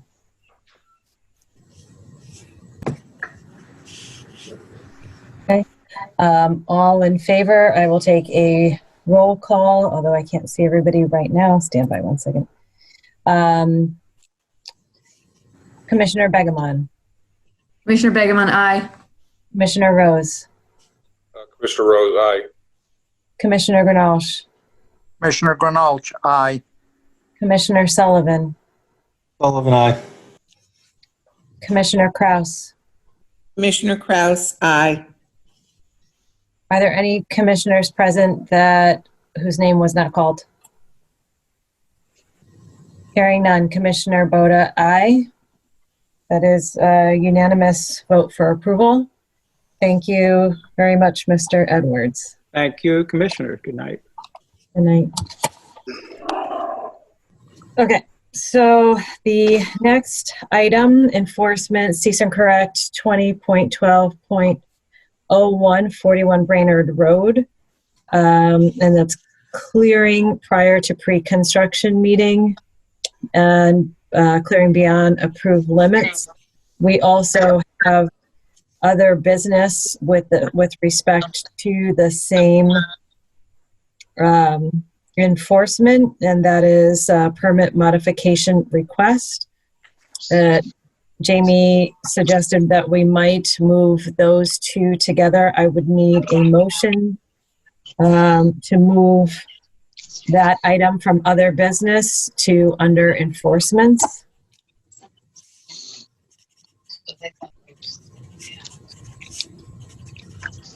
This is Commissioner Rose. I make a motion that we combine the two relating to the property at 41 Brainerd Road. Okay, thank you, Commissioner Rose. Can I get a second, please? Commissioner Granolsh, second. Thank you, Commissioner Granolsh. We have a motion by Commissioner Rose, a second by Commissioner Granolsh. Is there a discussion on the motion? Okay, roll call vote. Commissioner Rose. Aye. Commissioner Granolsh. Aye. Commissioner Begemon. Commissioner Begemon, aye. Commissioner Sullivan. Sullivan, aye. Commissioner Kraus. Commissioner Kraus, aye. Commissioner Boda, aye. Motion carries. So those two will be heard together.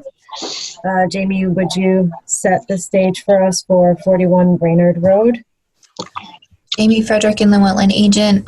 41 Brainerd Road is a property that somewhat recently was approved for a 4-lot residential subdivision. They started doing some clearing work and had contacted me about scheduling a pre-construction meeting. Unfortunately, they had done some clearing and it exceeded the limit of disturbance as it was not staked out prior to that activity occurring. They promptly had the limit of disturbance staked out and met me on site to discuss resolving. Sorry, I'm just gonna mute. Thank you. Didn't want to disturb you, but this is Commissioner Boda. Please, if you are not actively speaking, mute your microphone so that Jamie can focus on her work and not muting everyone. Thank you.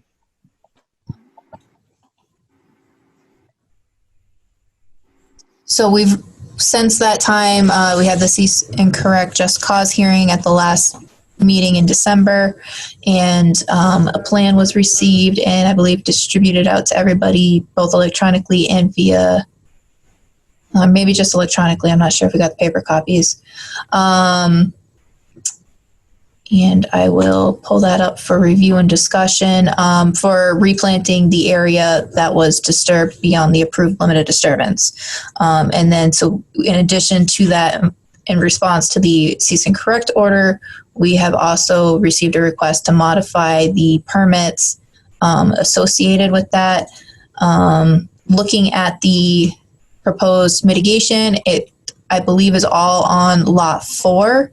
So I think it might be appropriate if the commission wants to consider a modification to the permits to focus that on the permit for lot 4 for regulated activity. I don't think it necessarily applies to lot 3 as there's no activity on that lot. And I don't think it applies to the subdivision because that was a subdivision approval without regulated activity.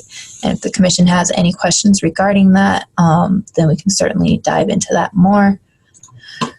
And here is the site plan. I'm not sure if the soil scientist is present. I don't think I've seen him logged in, but it looks like we have the engineer present to discuss what's being proposed. Essentially, I'll just scroll down to the proposed area mitigation is shown in this crosshatched area, and the limits of Lot 4 are approximately this location right here. From here over to towards the west, that's all Lot 4. So this is within that lot, which is why I was suggesting that if there's a permit modification, you might just want to focus it on the application or on the lot application that's dealing with the lot that it's relevant to. So the estimated area of clearing was about 3,000 square feet by the soil scientist. I'm not sure if that number was confirmed by the engineer or not. And the proposed replanting consists of primarily shrubs and a couple of trees. The minimum size to be planted, I think it's identified as minimum height, which I think is probably okay for the shrubs. I'm not sure if the commission's satisfied with a minimum height of 36 inches for the pin oaks, or if you want to look for something a little bit larger. That was my one concern, which I did not have the opportunity of relaying to the soil scientists prior to this evening. And then on the next page, they go into the seeding information, proposing New England Conservation Wildlife mix. There was no immediate, the soil scientist identified no immediate need for erosion control actions at this time, given the fact that there was no ground disturbance associated with the clearing that occurred.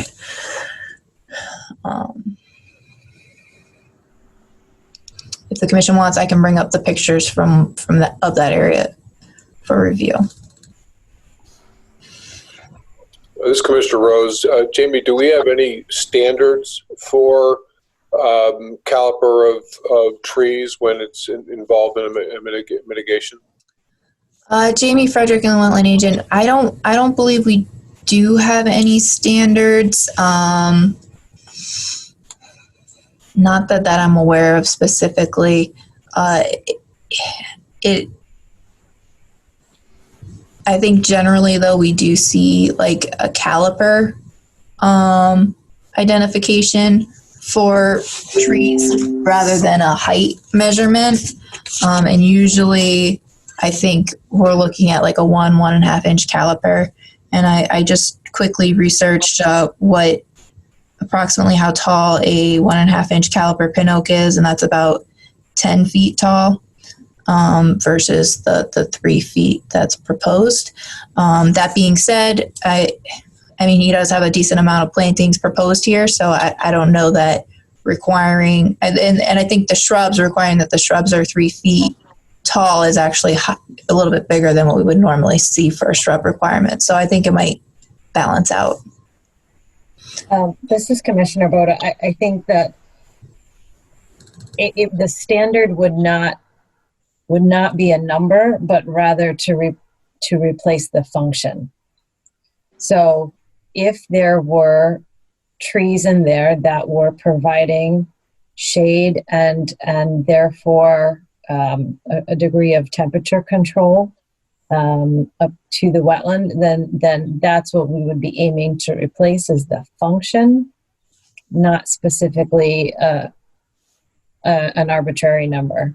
Sure, Jamie Frederick and the wetland agent, that makes sense. And to that point, I think a majority of the vegetation that was removed was shrubby vegetation.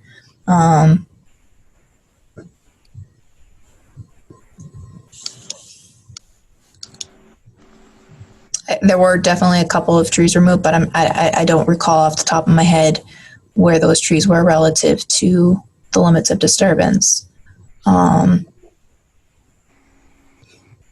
We could take a look at the pictures if the commission's interested in doing that, or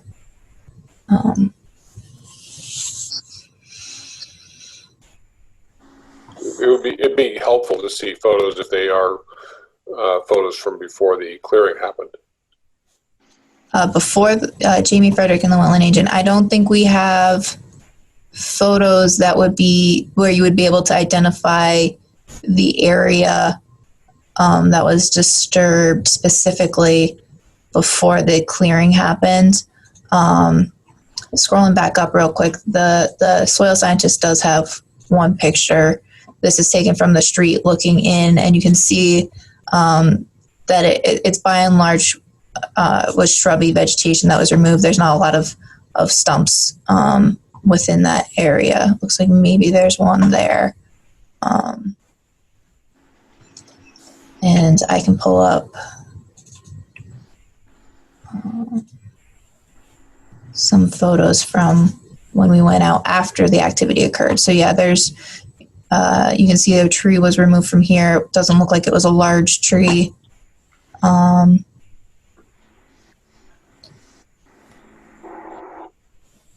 that appears, this is a picture of the silt fence condition more than anything. Let me try a different group of photos. So this is within the limits of disturbance. So that was area that was approved to be cleared after the erosion controls had been installed. This is a majority of the area of disturbance that's located further into the site, and I don't see anything that looks like significant trees that were removed.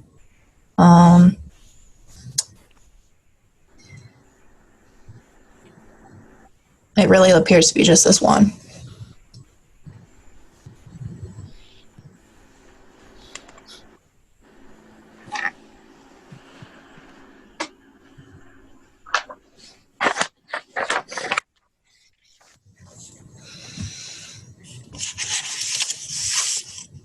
Jamie, this is Commissioner Boda. There's a lot of different types of pictures, and I'm just I might have missed it when you were doing the overview earlier, but the current status of the sediment and erosion control, is it more like this, or it is repaired? It's been repaired. I've not actually been out there recently. It's been repaired since these pictures were taken, but I do not know. I was thinking of that yesterday, but I did not make it out today to do an inspection of the erosion controls, but we will certainly follow up and do an erosion control inspection to make sure that they're still in a good condition. At this point, I believe it's still just the silt fence at the bottom of the site. They haven't installed the additional erosion controls, but also from the last time I was out there, they hadn't grubbed the site. So they still have the root systems holding the sediment in place.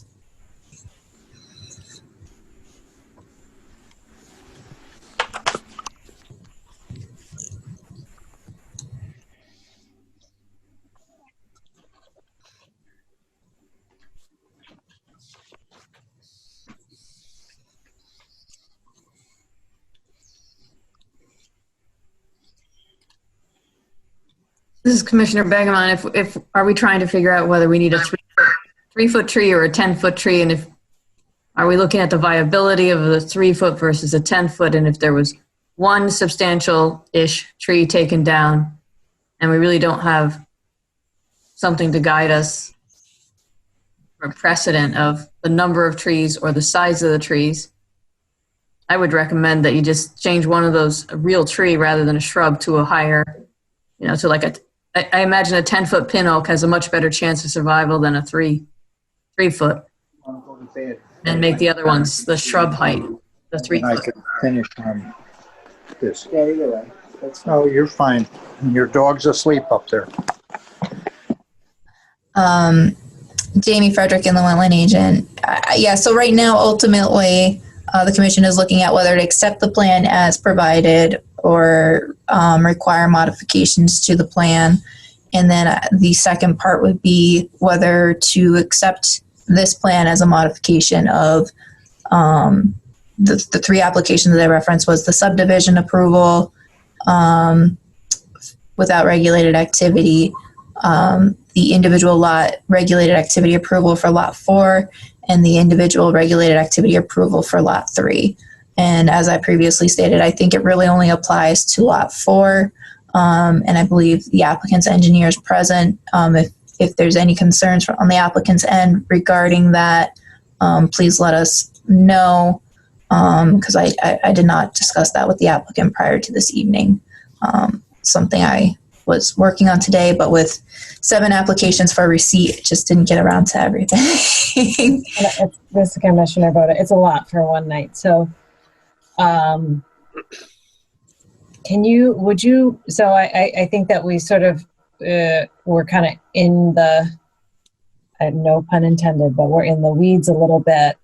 And I think it would be potentially helpful to just determine if we can look back at the application that they're asking for a permit modification. If we can go back to that and kind of visit that, think about that, and then once we have our thoughts about that together, then we can determine if that becomes a permit modification. Sure. Jamie Frederick and the Wetland Agent. I'll pull up the 3 permits for the permits that are at hand or that were mentioned. And I'll just kind of recap that I believe the applicant did this in response to some discussion at the last meeting regarding the 5 years of monitoring that's required and bonding requirements and things of that nature, and whether or not invasive species removal was proposed. So I think the applicant or the permit holder kind of did this to work with the commission and provide a mechanism where if it's adopted as a modification of, say, the application for regulated activity on lot 4, the commission could then require that it complies with section 710 of the regulations, which requires the monitoring, and the commission can then require a bond as part of that process. So I believe that's where it came from. And again, if the applicant has any further comments, I suggest that the commission open up the table to them after we review these permits, so that they can further explain or clarify. So I believe I'm screen sharing right now. This is permit IW number 200201. And this application or this permit is for residential lots.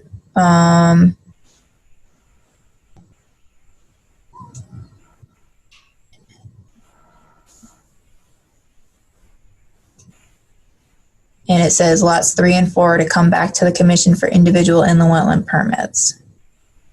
And it also required as-built drawings and original letter of authorization from 54 Kenyon Street property owner.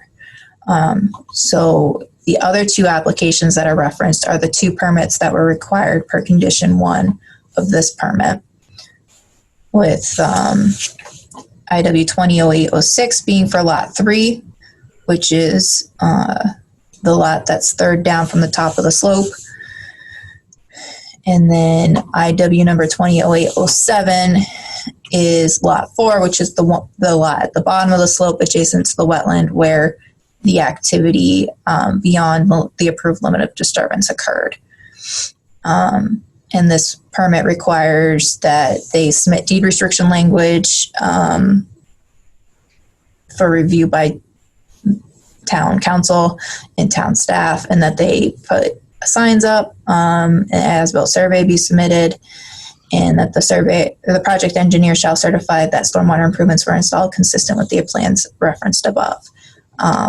So if you were to accept this upland review zone planting details as a modification to this permit, you could accept it as a modification with the condition that a bond shall be planted to cover the cost of the plantings and the monitoring reports required per section 710 of the regulations. Okay. And this is Commissioner Boda, and this modification would go specifically onto the permit for the site plan for Lot 4. Jamie Frederick and the wetland agent, our past practice has been to do a modification letter and to put that in the application file. We don't necessarily revise the entire permit, but that's something we could look to do if that's what the commission would prefer. Fine. So is there someone from the applicant that is here to speak tonight? Would you like to add anything to what Jamie has shared with us? Please remember to say your name. Please remember to introduce yourself for the record. Yes, this is Dave Nafis from Nafis Engineers, professional engineer. Basically the applicant is willing to do whatever to correct the action and get it moving forward because he's already started clearing the property, and at this point he hired Mr. Lord to come out and do the remediation plan, and he's willing to do whatever he has to now to move on with this. So really nothing more to add than Mr. Lord was supposed to be here tonight. I don't know why he didn't make it, but he was supposed to come and explain his plan, but that's fine too. Thank you, Mr. Nafis. So, Jamie, is there something in addition to, this is Commissioner Boda, is there something in addition to this text? Is there sorry, it's getting a little late and I'm getting a little fuzzy. Did you show us a drawing? Jamie Frederick and the wetland agent, the report did include a sketch of the area. So this is the house for Lot 4, the proposed stormwater management, and the limit of disturbance is right up against that stormwater management. And then in this area here, there'd been some removal of vegetation, and then this area kind of remained vegetated, but then over here again was cleared beyond the limit of disturbance. So the planting plan includes plantings for that area, ground cover for that area, stabilization during various conditions. The narrative up here, construction sequence, I'll just run through that real quick. One, pre-construction meeting will be held prior to any earth-moving activities or vegetative clearing. The pre-construction meeting will be attended by town staff, the supervising wetland agent, and all parties involved in any way with the creation measure. The proposed URZ, Upland Review Zone Restoration Area, will be marked in the field by SRC, which is the company that prepared this plan. Sediment filter fencing will be established entirely around the subject portion of the on-site URZ area as indicated in the approved site plan drawings. Any existing native vegetation within the proposed restoration area will be marked for preservation by SRC. All invasive species within the restoration area will be removed by hand. No machinery will be allowed beyond the limits of the existing sediment filter fencing. Proposed plantings will proceed to completion under the direction of the SRC wetland scientist, who must inspect all plant materials prior to placement into the ground in locations field marked by SRC. And then I believe at the end of his report, he goes into maintenance and monitoring. Inspection shall be completed on a schedule of 30 days and 6 months and annually for years 1 to 5 from date of completion of plantings. Inspection dates will be seasonally adjusted based to conform to growing season of April 15th through October 15th. A minimum survival threshold of 85% has been established for all tree, shrub, ground cover, and herbaceous emergent vegetation. Jamie, this is Commissioner Rose. So we have 3,000 feet of area that's going to be mitigated. What's the total quantity of plants proposed?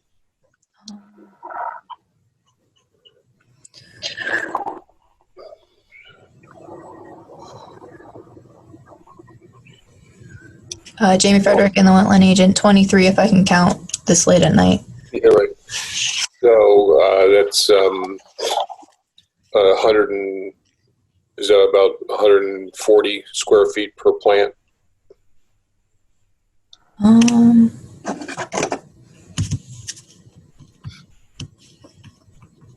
Yeah. So this is Commissioner Boda, as you're calculating, I think that's the thing that I was really looking for. So the drawing that you showed was of a space. And typically with something like this, we would have a representation of what the planting plan looked like, which is different than a list. Which to scale would give us a much clearer indication of how these plants would be distributed within that space. And I think that that's personally what I'm grappling with, and I think that I'm hearing Commissioner Rose also trying to make sense of mathematically in our heads at pretty close to 10. Yes, so it is on average about 130 square feet per plant, assuming that the entire area was disturbed. But as I said, I do believe that some of that area does still have some vegetation in it, and I do think that some of that vegetation would be vegetation the soil scientists would recommend to keep. Jamie Frederick and the wetland agent. I just want to double check the construction sequence, kind of following up on the location of the plantings. Jamie, this is Commissioner Boda. Could you make that plan like 2 clicks larger? Thank you.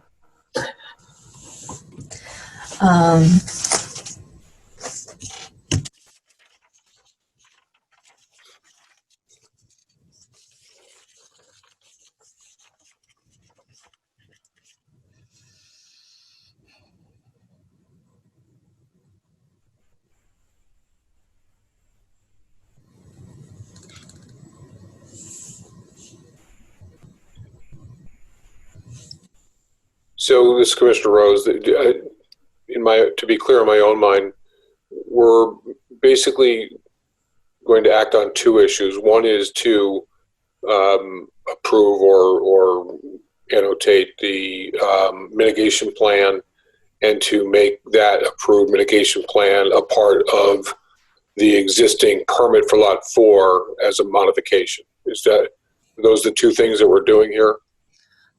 Jamie Frederick and the wetland agent, I believe so, yes. The one thing I would like to add for clarification is you don't have to act on this tonight if you feel like you need more information, so that is another option.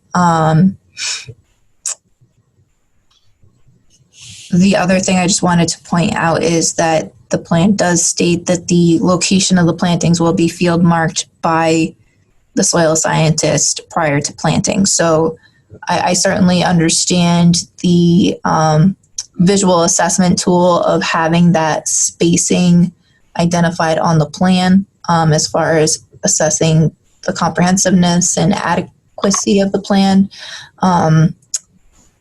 There is something in the materials, though, to require that the soil scientist is picking out the location for the plants to make sure they're going in the proper locations to best replenish that area with the habitat that they're looking to restore. So it kind of meets it halfway.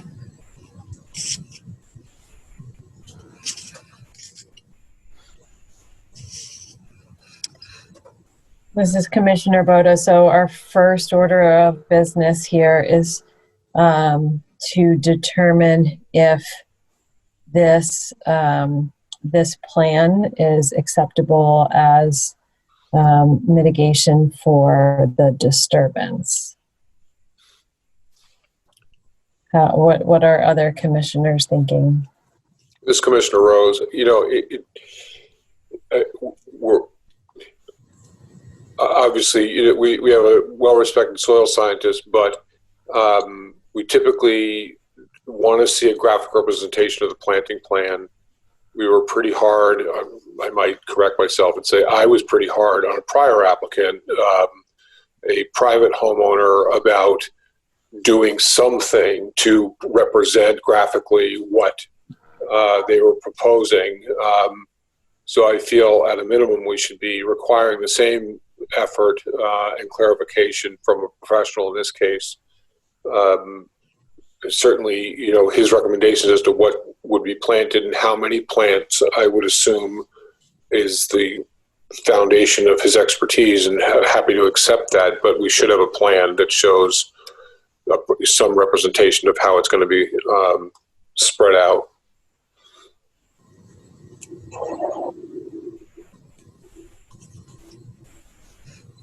Additional thoughts from other commissioners?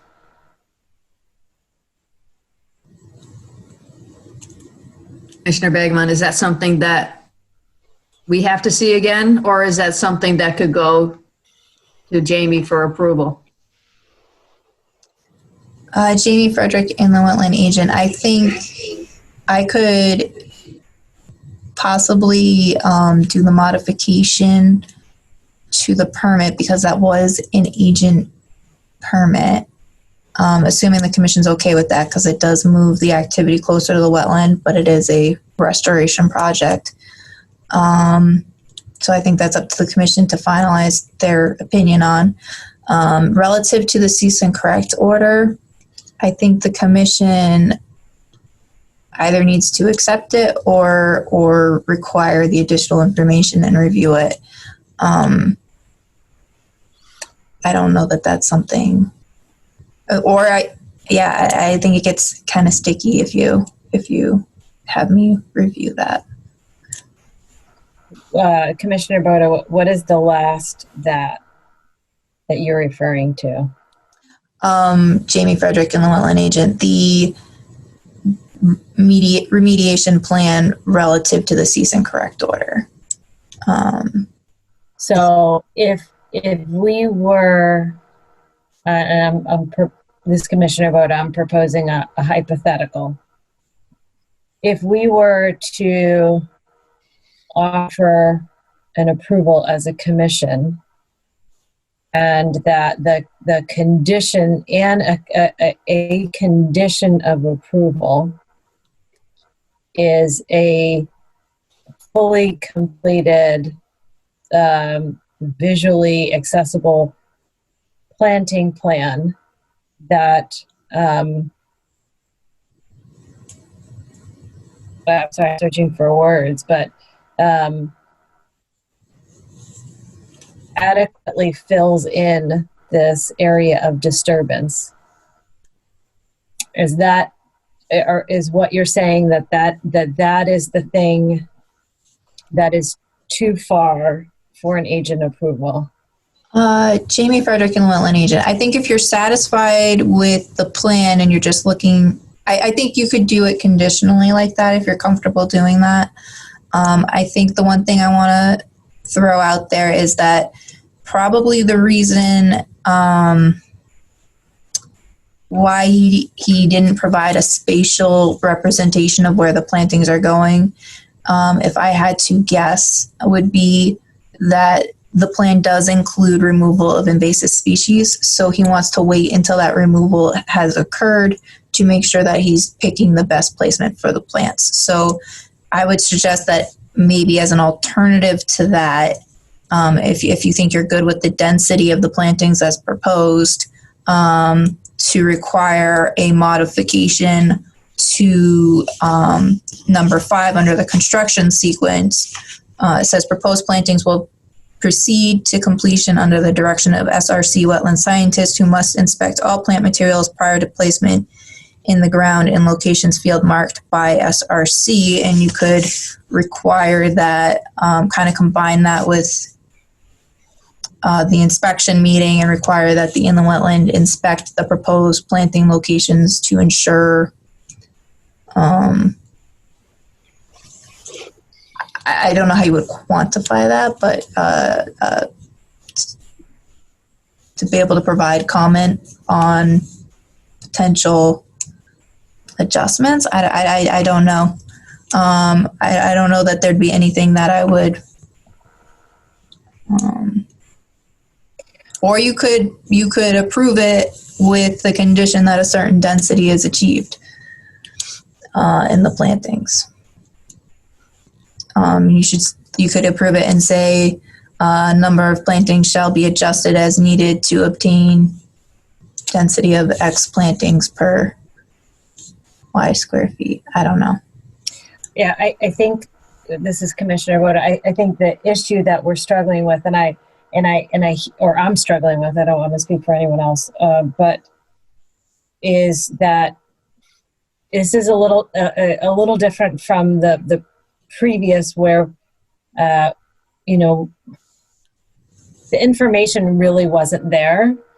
This, I feel like much of the information is here. We are just there's not quite enough information for us to interpret intent with regard to the spacing, right?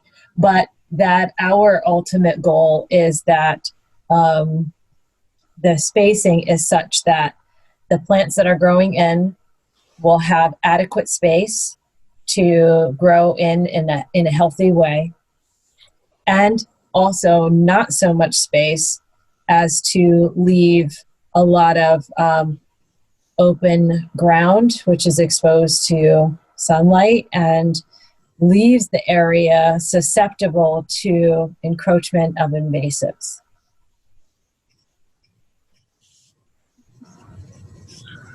So, perhaps that's really what we're aiming for. If it were to go to a conditional approval, that then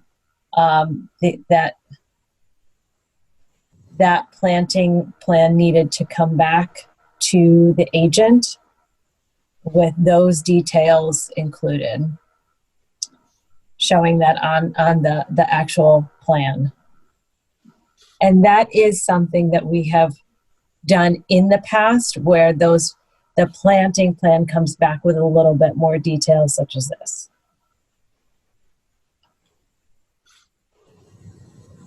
Thoughts from others, please. This is Commissioner Rose. I can argue both sides of the fence. I want to be able to move this forward, but when we don't have the expertise to be asking for or suggesting any particular density, we have no standards. So what we really want is a plan from the professional proposing to do the things you just said, and for him to be able to represent that, in fact, his plan is going to accomplish what you just said. And if we don't have that, we're not going to get that representation to the commission. That leaves Jamie to get that information and evaluate it and ultimately to act or to reject it, which I think is kind of just setting staff up to have a problem. It seems like the most straightforward approach is to simply ask that they come back with a plan and an explanation of the plan that they're laying out, what it's going to accomplish and what it's going to protect, and we are able to discuss and act on it at that time.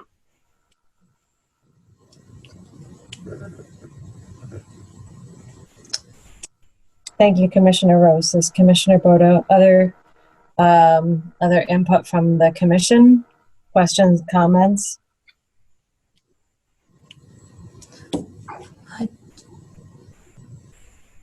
This is Commissioner Begemon. if this had been a private homeowner who had just come in with with some trees that they were proposing and some dots on the map, if we had approved that, I mean, this is an actual professional who has information and understanding of the plants and the invasive and everything. So that's why I was thinking if that professional can write up something that then seems reasonable, that, what Suzanne was saying, that the planting encourages the growth of natives and discourages the growth of invasives. And I don't see why that isn't something that I don't feel like that puts that much pressure on Jamie to accept. That's how I see it. Jamie Frederick, and the wetland agent. I think that if the commission wanted to accept it with the condition that I think that if you want that kind of information, it almost would make sense to require it after the invasives have been removed. Because that's usually when the soil scientist goes in and marks things. So that at that point he would mark out where the plantings are going, and you could require that, when staking out plant locations in the field, the SRC shall confirm that the plantings are adequate to are adequately spaced to promote growth, but not promote the growth of invasive species, and that a plan showing the location of the plantings as recommended shall be submitted for review. Jamie, this is Commissioner Rose. Are there invasives remaining to be removed?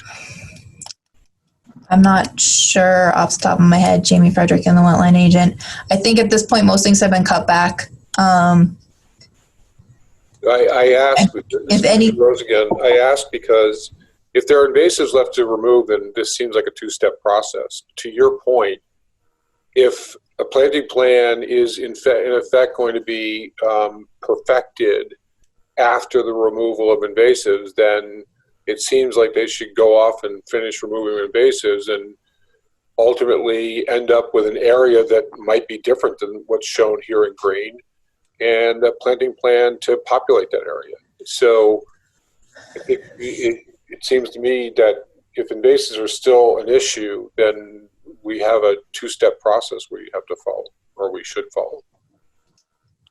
Jamie Frederick and the wetland agent. I understand your comments. To clarify, the invasive species removal, they're only recommending, my understanding is within the green area. So if there are additional invasive species on site, they're planning to leave them alone, not create disturbance. I think what comment I'm trying to get at is when the planting's not going to occur immediately. So oftentimes when we get an application for review, it will have the plantings. A lot of times they'll have a visual representation of those plantings. It's possible locations of where the plantings go. In actuality, the plantings usually don't go directly in those locations. They are field adjusted. And there's usually some sort of statement that, number of plantings shall or may be modified in field to achieve a spacing, and a spacing is provided. There's no spacing, and that's not provided for here. And that clause says, but shall not be reduced from the amount that is provided. So I think what I was trying to get at is maybe as a condition of approval, the commission could look at essentially, at that point you're asking for information after you've approved it though. Yeah, and that, this is Commissioner Bowden, that's ultimately my concern, is that we can't approve something and then go back and unapprove it and ask for something different. And I don't know, I'm on the fence very, very much. But I do think that it would be it feels like we're really grappling, and it feels like we're trying to complete a permit, an application. That's, we're trying to fill in the gaps, and we can do one of two things. We can do that by granting the permit and putting in conditions that are relatively open, or subject to interpretation a little bit. Or we can, we kick the can down the road to next month and say, listen, this is what we need. And then I think that we will be much clearer, and we'll have an actual complete application that could go and modify the existing permit of Lot 4.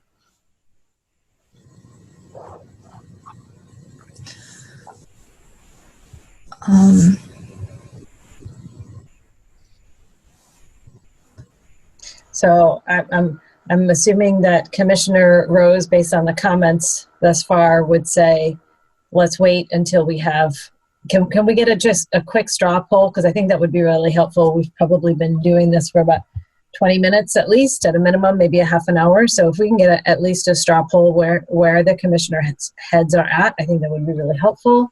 If we're trying to craft an approval with conditions for the agent, or if we're saying, Mr. Nafis, please come back next month with your planting plan completed. This is what we need to see. Where are folks' heads at, please? This is Commissioner Rose. I think it makes the most sense to ask them to come back with a complete plan, and with the ability to explain it and answer questions. I'm sorry, say the commissioner about it, to explain it in question. You lost me. Oh, to be able to explain their plan when they come back with a complete plan, and to be able to answer questions from the commission at that time. I think that makes the most sense. Yes. Commissioner Begamon, where are you at? I could go either way. Commissioner Begamon. Thank you.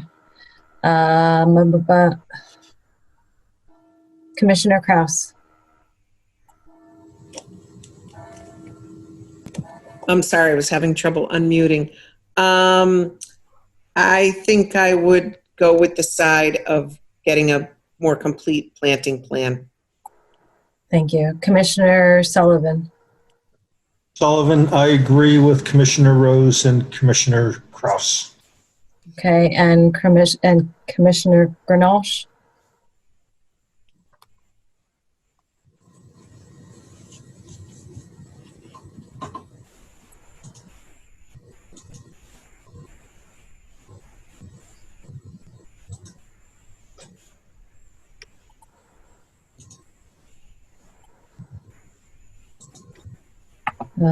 I don't see, this is Commissioner Boda, I do not see Commissioner Grenache at the moment. He may have stepped away. So I think that the consensus now is that we need Mr.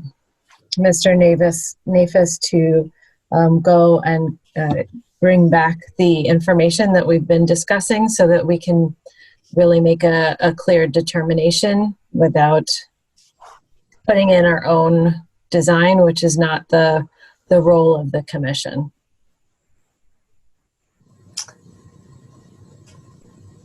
Jamie Frederick in the Wetland Agent. So I think the next steps would be to clarify whether you're continuing items CC number 201101, 41 Brainerd Road, and the permit modification request for IW number 200806, 200807, and 200201 to the February 11th meeting. And then... Yeah, this is Commissioner Boda. Yes, I would say that we are going to continue CC 20.12.01 and Inland Wetland 20.02.01, 20.806, 20.08 5.07 until the February meeting. And then Jamie Frederick and the wetland agent. The property owners, applicant team have been very responsive to the commission's cease and correct order. I believe at the last meeting it was discussed that they could move forward with the site development so long as they had the individual lot erosion controls installed and inspected by the inland wetland agent prior to doing any grubbing or further site activity. I just want to confirm with the commission that that sounds familiar and appropriate, because I know that they are looking to get started, and I think they were looking to have this wrapped up first, which I can certainly appreciate, but I also want to make sure that perhaps if the two can go tangentially while they're waiting to hear back from their soil scientist, that as long as their erosion controls are properly installed and inspected by the inland wetland agent staff, they can move forward with activity on specific lots. This is Commissioner Rose. My recollection of what I said, and I thought we agreed that they could, putting aside the mitigation plan for a moment, that they could proceed to excavate and build foundations and backfill one site at a time. And when one site is backfilled and stabilized, they can move to the next site, dig, and build a foundation and work their way up the hill. So they're not clearing the balance of the project only to sit there for months waiting for the foundation guy to come back to do subsequent lots. So it was one lot at a time until they had backfilled and stabilized the lot before they excavated and started the next foundation. Okay. Jamie Frederick and the wetland agent. I thought it was that as long as they had the erosion controls installed so that the activity was contained to that one space, if they felt that they could do more than one at a time, they could. I'm not sure if we can say you can work on one and not the other, but I will confirm that. But also, it's certainly, I would think, ideal to focus on one and get that ground disturbance completed and then move on to the next. So that's just, I know that's what I said. I don't recall if what was ultimately decided was different than that, but that is exactly what I said. And I did confirm with the developer who was there that evening. Yeah. That they did not have the manpower to do four holes at the same time. And that led to my saying what I just said. Jamie Frederick and the wetland agent, understood. We'll confirm with the record and follow up with the property owner on what they can do to proceed while they are waiting to finalize the planting plan if they so choose to do. Okay, thank you. So we're going to move on to agent approvals. This is Commissioner Boda. It is 10:05. I personally need 2 minutes to just at least go refill my water. I'm not sure how other commissioners, if you're ready to continue and I'll step away, or if other folks need a 2-minute break, 3-minute break. Yep, break. Okay, so on my clock here, it is 10:05. We will take, is 3-4 minutes sufficient? Don't want to drag this out. All right, so we will reconvene at 10:10.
Okay, I see we're all coming back.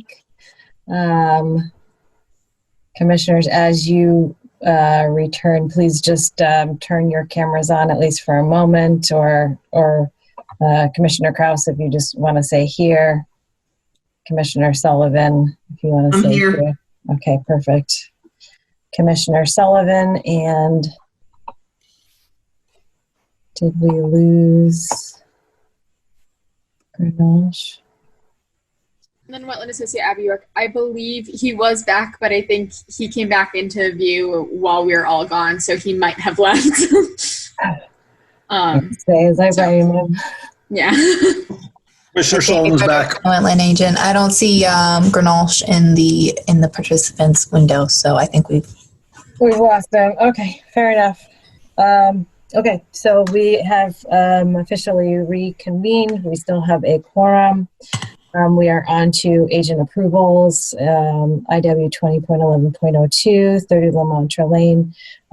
This is Commissioner Boda, and if I can ask Jamie to tear through these as quickly as possible and as legally reasonable. Jamie Frederick and the Wetland agent. So I will just go from one right into the other. IW 2011-01-02, 30 Lamontre Lane, and IW number 2011-03, 65 Gould Lane were both brought to the commission and okayed for agent approval after I received modifications on erosion control information and some other minor grading details. If at any point any commissioners want to see any of the plans or information, let me know. IW number 2012-02, 20 Tanglewood Drive, installation of a shed. Shed and upland location located within a existing lawn area. If I remember correctly, probably about 60 feet away from the wetlands. So I did that administratively. 46 Parish Farm Road also was brought to the commission, IW number 2011-01. That was a detached garage and associated grading and relocation of existing shed. The commission asked for minor modification on that revised shed location, which I received. I also received some additional revised information relative to the zoning process and some associated changes that came up, and that has been approved. IW number 210103 is our first approved permit of this year. 11 to 21 School Ground Road, 5 new mobile homes and associated slabs. So that is 5 new mobile homes at the mobile park over there. There's very minimal grading, earth disturbance involved. They were not looking to create any ground disturbance more than 2 feet off of the slabs. And it was an existing level lawn areas, so I thought it was reasonable to do that administratively, and that has been approved. And I did require a delineation for the water course on that site. And that's it for agent approvals. Any questions before we move on? Commissioner Boda, no, thank you. I think we can head on to other business. Deep permit, Aqua 2020-237 Mirror Lake, site ID 1499-67-1. Application to reintroduce pesticides into state waters. Jamie Frederick and the Wetland agent, we received these as a notice in case the commission wants to provide any comments. I believe that this has been a particular application that has been reoccurring, and it's reviewed by DEEP to assess that the amounts of material and season and such are appropriate. So generally, I don't think the commission's provided comments, but I don't know if the commission wants to look at it or it's in the Dropbox. And if any commissioners have any questions or comments, they can let staff know. Thank you. All right.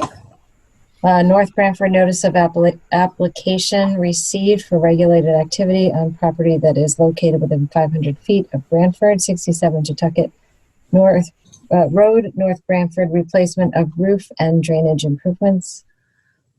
Jamie Frederick and the Wetland agent. I received notice from Carrie of North Branford that they received an application. The property itself is located within 500 feet of Branford. However, the activity is more than 500 feet away from the property line. So looking real quick, this is the property. It's on Tucket Road. And then this is the town of Branford, North Branford line. North is to the left. So it's a little bit sideways. So there's an existing building on site. They're looking to replace half of the roof. I'll jump down to the larger site plan so you can actually see it. They're looking to replace the roof. I haven't looked a ton at this, but it looks like in this area here, and collect the roof drainage, proposing to utilize an abandoned septic system, which I had a question about, but I know it's being reviewed. Carrie affirmed that it's going to be reviewed by East Shore District Health Department. So, if they're satisfied with it, I wouldn't see a problem. And they're proposing a French drain at the edge of the existing gravel drive, tying that into an existing riprap and pipe system. There's daylight stream on either side. The stream flows north, so away from Branford. So I really don't think it's likely to have much impact, direct noticeable impact on Branford wetlands, but they provide the notice for the statutory requirement. Thank you. Okay, correspondence and announcements. Again, Jamie, if you want to just run right through these without stopping for each. Jamie Frederick, Inland Wetland Agent. Let's see. IWC regulation fee revision meeting was canceled that we had scheduled for December. The next one is scheduled for January 21st at 3 p.m. So hopefully we'll get that moving. The engineering department has reached out to different land use agencies about revising regulations to accommodate MS4 requirements, MS4 being the municipal stormwater permit. So basically they're looking to remove any barriers that we might have to low impact development and disconnection of direct discharge to stormwater, and any revisions that we might be able to make to accommodate the practices that are required by that permit. So that will be something that as staff will be reviewing and probably bringing to the commission's attention in the near future. Upcoming training opportunities in March, there will be the Connecticut Bar Association CT Land Use Seminar. It's on March 6th. We'll send out some information. If you're interested, let us know. We'll register you. We're just going to send out an email and ask that you let us know as soon as possible. We're not going to do the standard necessarily re-announcement at the meeting and giving you 2 weeks to let us know, because finance has requested that we give them a bit of a faster turnaround because they have to cut the check, write the check, get the check out. So just from a processing standpoint. The Connecticut Association of Wetland Scientists, also referred to as CAUS, usually has their annual meeting in March. Nothing has been announced yet. However, I was talking with the treasurer not that long ago, and she said that they are looking to try and do something virtual, so we'll keep you updated on that. And this is Commissioner Boda. I will say that while very wonky, that those meetings I find very very helpful. They're solid, and there's a lot of good information about them, and they've covered topics like the FEMA flood laws, et cetera, that are pertinent specifically to wetland issues. Yep. Jamie Frederick, and the Wetland Agent, and they didn't have a meeting last year, so I'm hoping that they'll do one this year. Mm-hmm. And so we'll send out emails and let us know if you're interested. Hopefully, in February, we'll be able to give you some more details and confirm prior to the registration due deadline. And then the last one is a letter to the commission regarding bond process from Vincent Giordano Jr. I believe he's present. I told him it's a really long agenda. I didn't think the commission would discuss it much, but if you want to let him have the floor for a minute, I told him that this is the commission does have reviewing the bond process on their agenda of things to review, and that will certainly keep his letter on hand as we move through that process.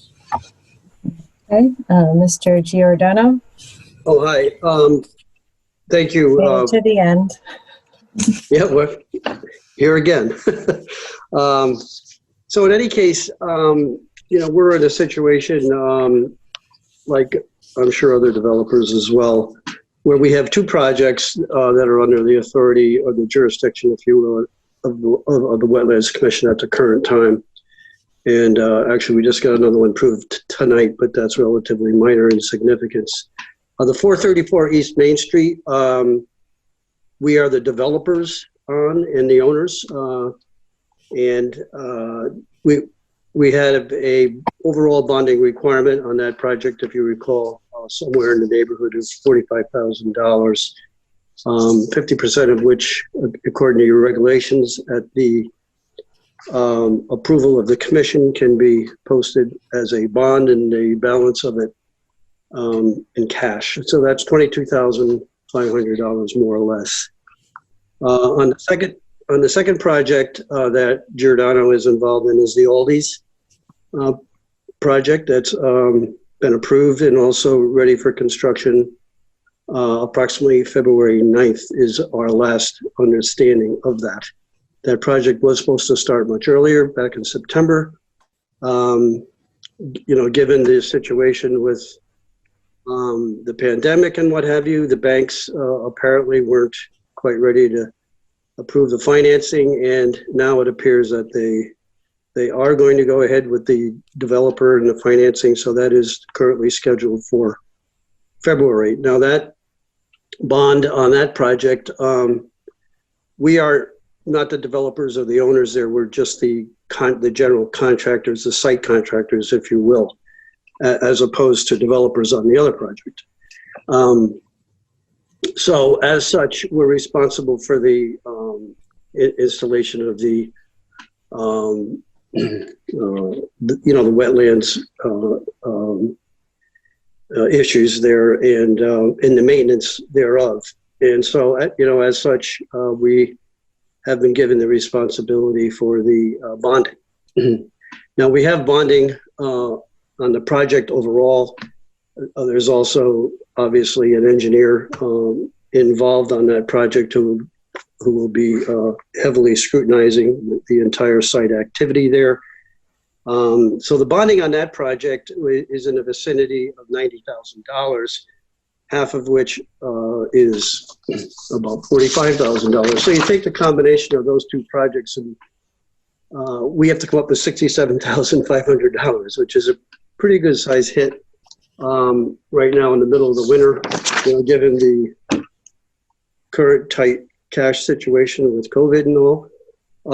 So we're actually requesting some possibility of relief, particularly on the Aldi's project, where we're just the contractors. And, we have a hard time envisioning a situation where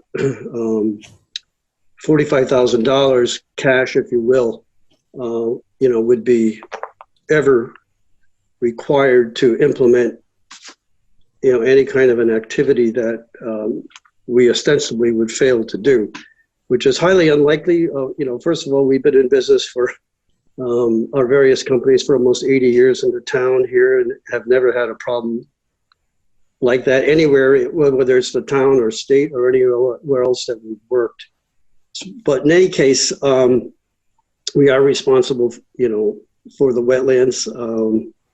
We're bonded with the owner. We have the engineer, after a half inch of rainfall, they check the silt fences. We have to walk the silt fences with the engineer every time. So, we don't mind the bond portion of it. We're very used to bonding all of our projects. We have good relationships with our bonding companies. The cash portion of it is, rather burdensome, if you will. So one of the things that we would ask for consideration is some reduction on the cash portion of these projects, these large projects that are over $10,000, if you will. And And the other possibility is a staged payment, if that's something that you might consider as we go along with the implementation of erosion controls. And the third thing that we thought about is a cash equivalent, if you will, in the form of an irrevocable letter of credit with our bank. And we bank here locally with Wells Fargo Bank, and that I've talked to them, and so that wouldn't be a problem. And that's the same as cash. It really is a cash equivalent. So any one of the three of those, or all of them, or are just requests for consideration, given our particular circumstance at the present time, and it's not just us. It could be any contractor or developer. So that's the essence of the request for consideration. Thank you, Mr. Giordano. So this is Commissioner Boda, and I think that I would be interested in, I don't know how much of what you're asking is decided by the commission versus by the town.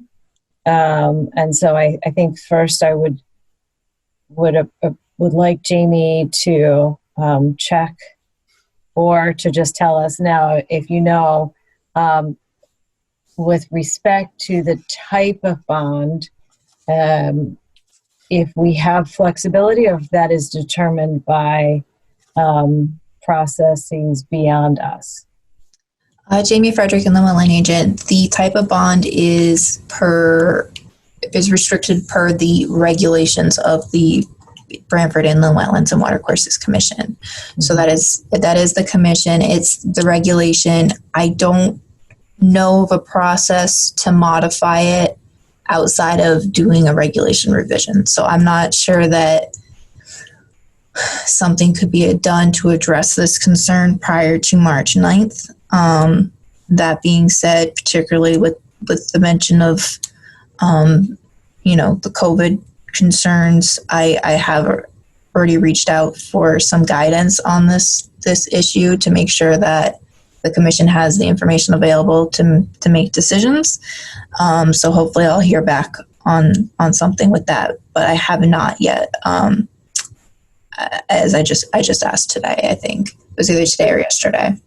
Jamie, this is Commissioner Rose. Can you just clarify what is our regulation? Is it the form of the bond, or the equation, or the amount of the bond? What specifically does our regulation say?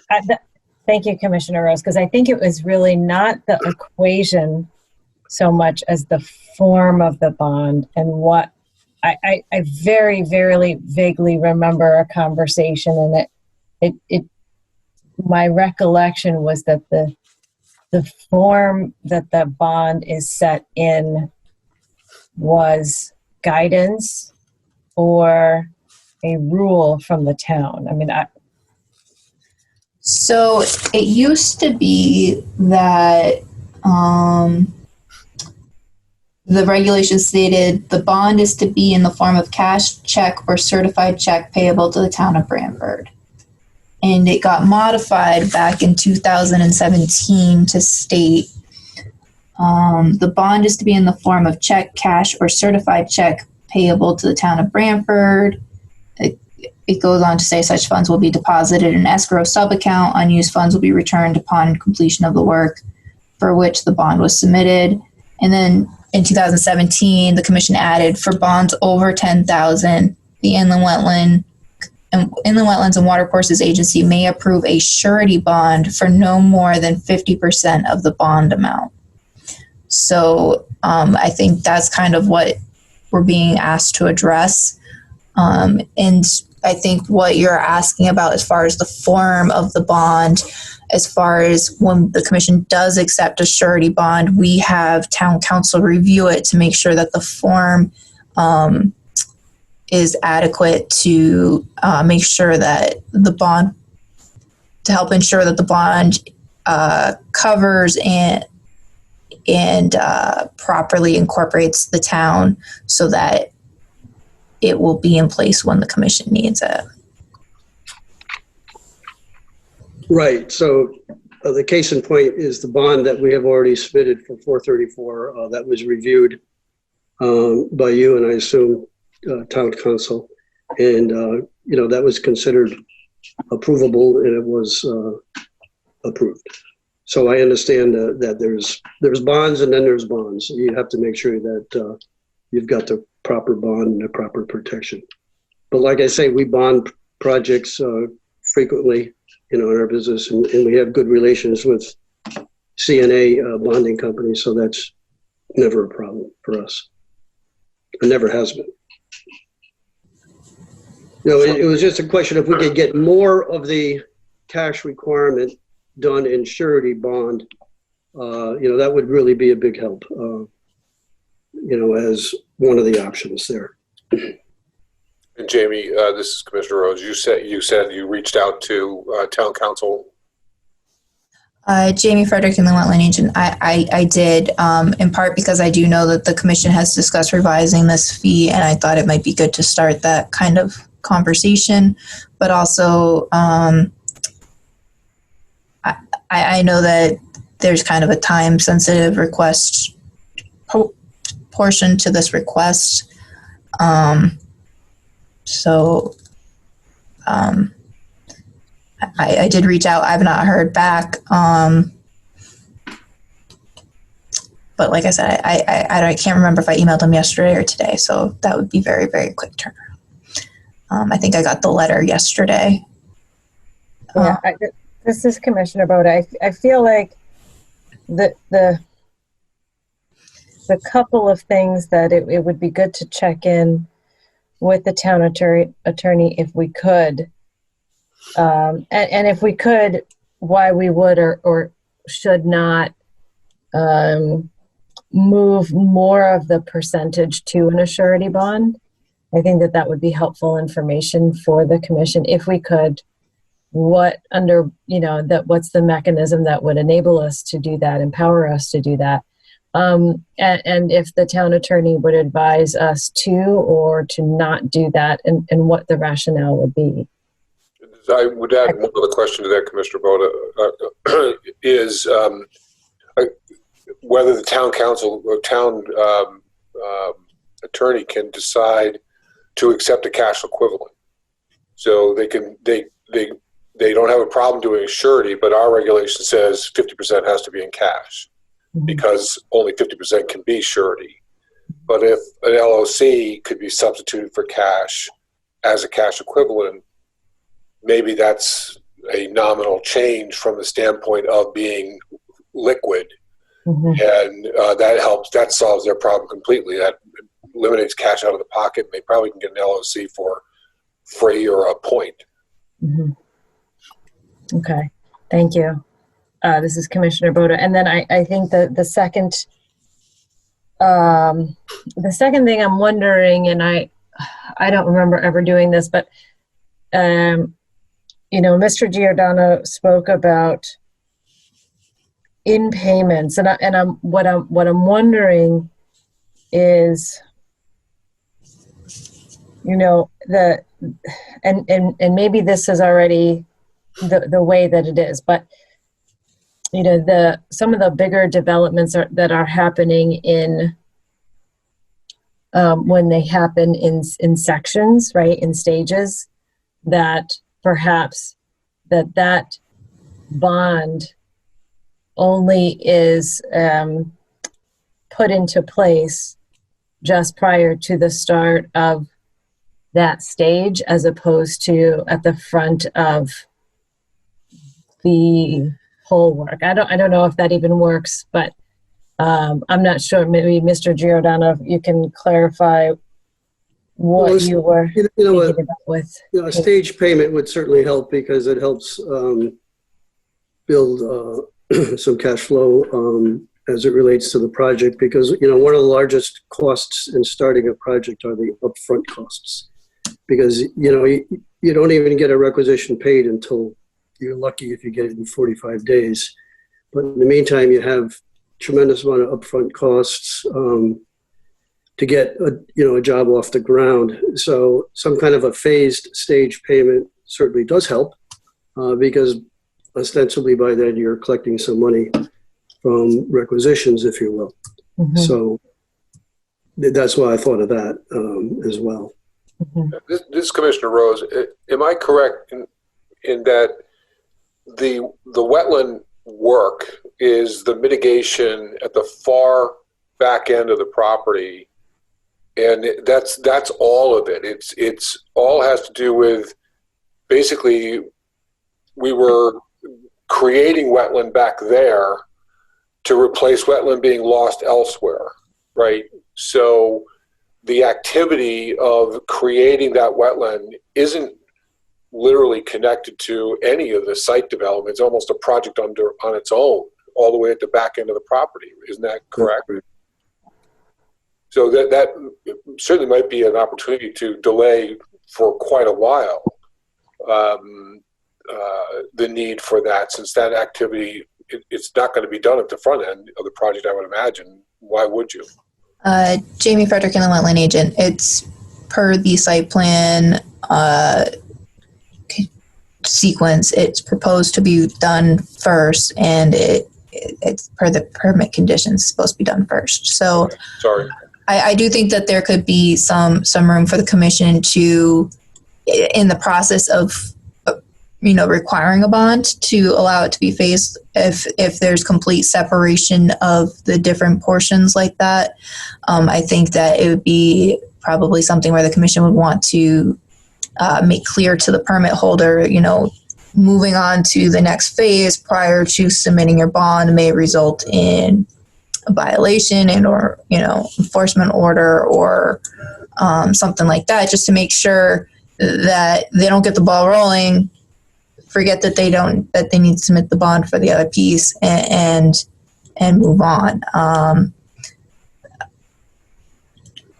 I know that we've had phasing via separate permits, and so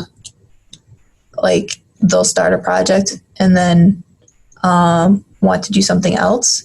That's the only instance that I can think of where we've had kind of delayed bond payments, but that's not to say it wouldn't necessarily work in other situations. But that's something else we can look into as we're looking at the bond language and options. And as far as the percent of surety versus cash bond, we can check with town council on that. I don't know how much he'll weigh into that topic specifically, but we can certainly see what he's willing to provide. The restrictions that the commission has on types of bonds, the commission is not held to. So there's nothing that requires the commission to have the 50% cash bond amount. I think the commission was looking to create some leeway when they did the regulation revision and maybe hadn't done the full research but wanted to at least provide something, and that's maybe how we got to this amount. I'm not sure. I think one of the things the commission might want to consider as you're looking to revise the regulation would be, okay, what sort of activities would we want cash on hand for? What would we need to repair right away? So as important as the wetland mitigation plantings and monitoring reports are, those aren't necessarily emergency items, so we don't necessarily need cash for those. So I think that's the kind of things that the commission might want to consider when considering cash versus surety amount. And I mean, we could talk about this forever, so I don't know how much more you want me to go down that road right now. This is Commissioner Boda. So I think that, we have the issue outlined. I think that we have the questions that need to be dug into. I think that one of the, I see your hand, Perry, and I'll call on you in just a moment. I think the other thing, Jamie, to keep in mind as you're moving forward, investigating and speaking with the town attorney, is just to keep in mind sort of the underlying problem and not just addressing the questions that have been asked, but we see what the trouble is, and if the answer is somewhere beyond the questions that have been asked or heading down a different path, I don't want to preclude understanding those possible solutions just because that's not what the question was asking. And I know technical folks can sometimes really just narrow in on the specific questions, and specifically attorneys and engineers. So I think you understand my meaning. Okay. Yes. Perry, I'm sorry, I don't know how to Maresca. Maresca, thank you. Thank you, Chairman Bada. I just on behalf of economic development, I wanted to see how the topic was today, address everything. And first of all, I commend all of you for having an open mind on how some situation like this can be worked about. I just feel like we need to entertain alternatives to the required 50% cash bond. And trust me, I respect the need to protect the town's interests, its residents, its property, as well as its surrounds during all construction and development. But as times change, new challenges have been put before us, both as land protectors and as land developers. We really need to think outside the box, but stay within the boundaries. I just feel, I mean, cash has always been king, and recently, though, it's abdicated its throne, if you will. The COVID events have continued to change the way our town, the state, and country have strived to move forward. And likewise, most businesses have had to manage the same way, a new normal in a less than normal way. So hopefully we can work together. If there's anything that our commission can help in giving you guys some insight as to what businesses are getting hit on their end, as we respect the needs of protecting the property that's being developed around it. Please call on us at any time, and we'll do what we can on our end. Thank you for letting me speak. Thank you. Thank you, Mr. Maresca. Okay. So we have a path forward that this is Commissioner Boda that has been enumerated, and we're good to continue. Jamie Frederick and the Wetland Agent. Yeah, we'll follow up on the topic and, if possible, give an update to the Commission at the February meeting. Okay.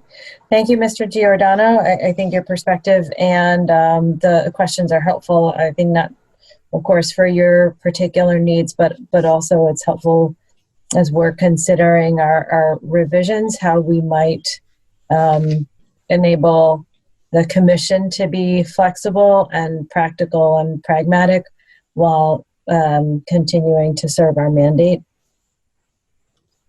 Well, I appreciate that. The open-minded consideration, for this type of consideration is very much appreciated. Thank you. Thank you. This is Commissioner Rose. Commissioner Boda, I heard Mr. Giordano say February 9th was a date he mentioned. Our meeting is until after that. Are we literally not going to get an answer that we can deal with before our next meeting, or is it possible that we'll get feedback from town council and be able to do something in advance of their planned construction start date? I'm sorry, I missed this is Commissioner Boda. I missed the specific date of the 9th. Mr. Giordano, you were looking for some solution. Right. The project is scheduled to start on the 9th. If there's some, relief in time to consider this, then we would be, willing to take the $22,000 that we posted cash already with the town for 434 and, have that indemnify both projects in the meantime. I don't have a problem with that. I've already put that cash out. But it's the same construction company doing both projects. So if that can be considered as, we'll put the bond up, of course, the 50% bond for now. And we've done that for 434 already. And we also put the cash up for 434. So if that cash can kind of carry the water for a while, that might be a consideration. So this is Commissioner Boda. I think that we're sort of in an unknown place. I think that, and Jamie, please, let me know if I've gone awry, but I think what needs to happen is that Jamie needs to go back and look, Jamie and Abby, and do a little bit of digging and also try to get some information from the town attorney. And we don't know what that timeline is. I think if it were to be a quick turnover, then we have to count the days, but we could potentially have, if the commission is amenable, a brief additional meeting to just, if we needed to make a ruling on it, Jamie could maybe give us an update by email if that's something that would even make sense for us to do. I think there's too many unknowns right now to say, like, yes, we will be able to provide some relief between now and then. I'm just pulling up a calendar. So the 9th is, it's like 3 days before the next meeting. So it would potentially require a meeting on a brief special meeting on the 4th. I think we need, 10 days notice? Jamie Frederick and the wetland agent for the notice of the meeting? Yeah, for a special meeting. Jamie Frederick and the wetland agent, it's just 24 hours. Oh, sweet. So, well, or we could just assume, like, we'll have information and we can make a ruling, we can schedule it, and then if we're not anywhere, we could cancel it on, say, the Tuesday and say, look, we tried. It's out of our hands. And then reconvene on the 11th. Thoughts from Jamie, from the commission? Jamie Frederick and the wetland agent. So based on the way that the regulation's written, I'm not aware of the mechanism that would allow it to provide the relief, but I certainly understand the request, which is why I forwarded it to town council. And with the February 9th date, I decided to make that decision before the meeting. Would the commission want to have that meeting either way, or would the commission only want to have that meeting if a mechanism is discovered that they could consider implementing? This is Commissioner Boda. I think that if there is a way that we can be flexible and provide some relief, but still hold our mandate, whether it's about changing the form of the bond, or whether it's maybe we can't do it within that mechanism, but rather we can do it within the idea of by stage, and that is within our control and not subject to the attorney's guidance. If that's our best or only recourse, then we could consider that. So maybe we schedule something for the 4th, and on that date, you would be able to offer us, like, our decision trees, as it were, like, how, what is it that we're, what are we able to do? What's the mechanism, or any other pertinent information that would allow us to make a legal decision.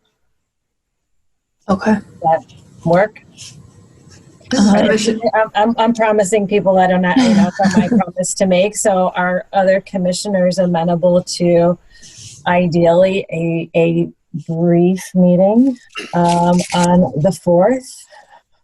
This is Commissioner Begman. I just want to make a comment that we've made special meetings for people's deadlines before, and we have these long meetings, and we're volunteers, and I'm not sure, not so sure about going down the path of, creating special meetings for somebody's deadline, as harsh as that sounds. Just want to put it out there that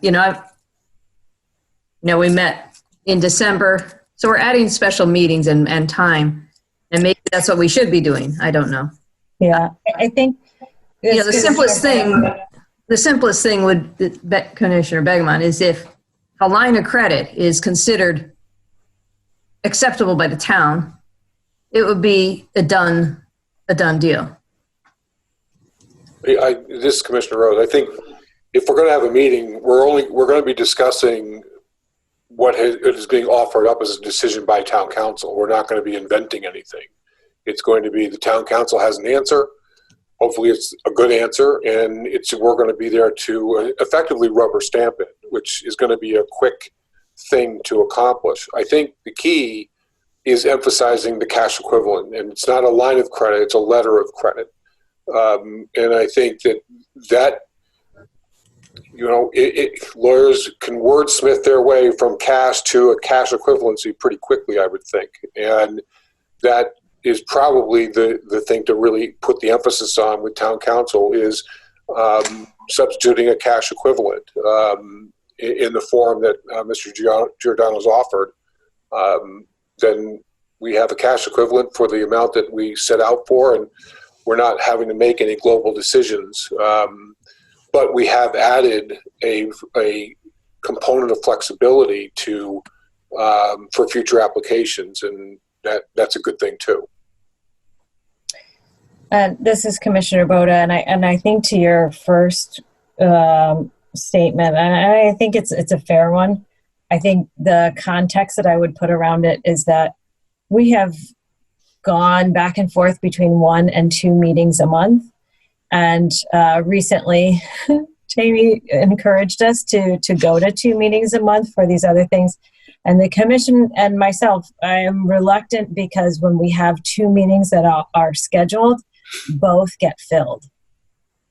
And personally, I would rather have 1 meeting filled, and then that other week we have some flexibility about when it's needed. And we can do something sort of on the spot, and depending on when it is, it's either the beginning or the end of the month and not so much the middle. So I think I'm a little more comfortable with one, so that we end up that we have 2 meetings, and that the second meeting does not also run past 10 in the evening, but is for something quick and somewhat urgent. But your comment is well taken, and certainly a fair one. So what are we going to do? Jamie is talking to town council and going to get. So are you amenable to the 4th? Yes. I am, yes. All right. So I think Commissioner Sullivan, are you amenable to the 4th? Yes, I am. Okay. So I think that we can get a quorum. A little afraid to say that out loud, but yeah. So let's schedule something for the 4th. Jamie will come and we'll have some paths that we can pursue, and it will be our goal to come to a resolution either in a few minutes and say, this is a great idea, we will work on it for our regs, I'm sorry we can't do anything for you today, or we will be able to walk away and have come up with a solution that will both meet your needs and be something that we legally can do without getting pursued from other ends for stepping outside of our legal bounds. Commissioner Boda, can we ask that Jamie communicate with all of us what feedback she gets as soon as she gets it? I think, the sooner we have a chance to think about, assuming we don't get the answer we want, the sooner we get a response, the more we can think about being creative. Yeah. I think that either way, whether it's, one direction or the other, it would be helpful if there's like a little, whether it's a table or what else that's like, I think that would be helpful to process at least a day ahead or two, if possible. Jamie Frederick, Inland Wetland Agent. We'll try and get it out as soon as we can after we can compile so that it's comprehensive and we're not piecemealing everything to you. Thank you. Just to confirm, are we looking at 7 o'clock on February 4th? Yes.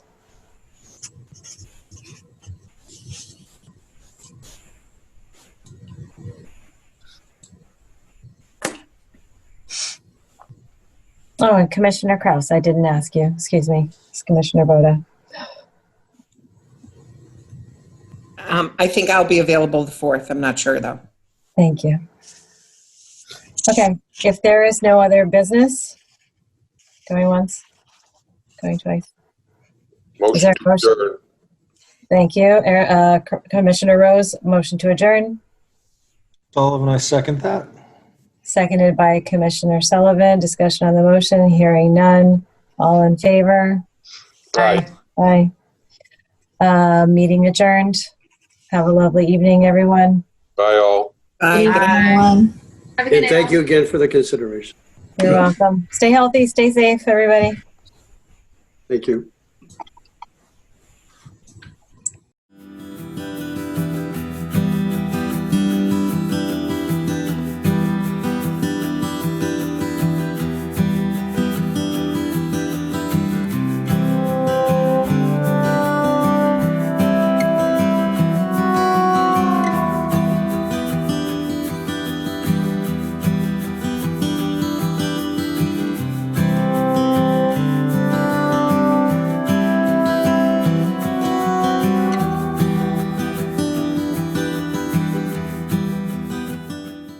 This program was brought to you in part through the support of the Town of Branford. Watch town meetings and other videos on demand at BranfordTV.org.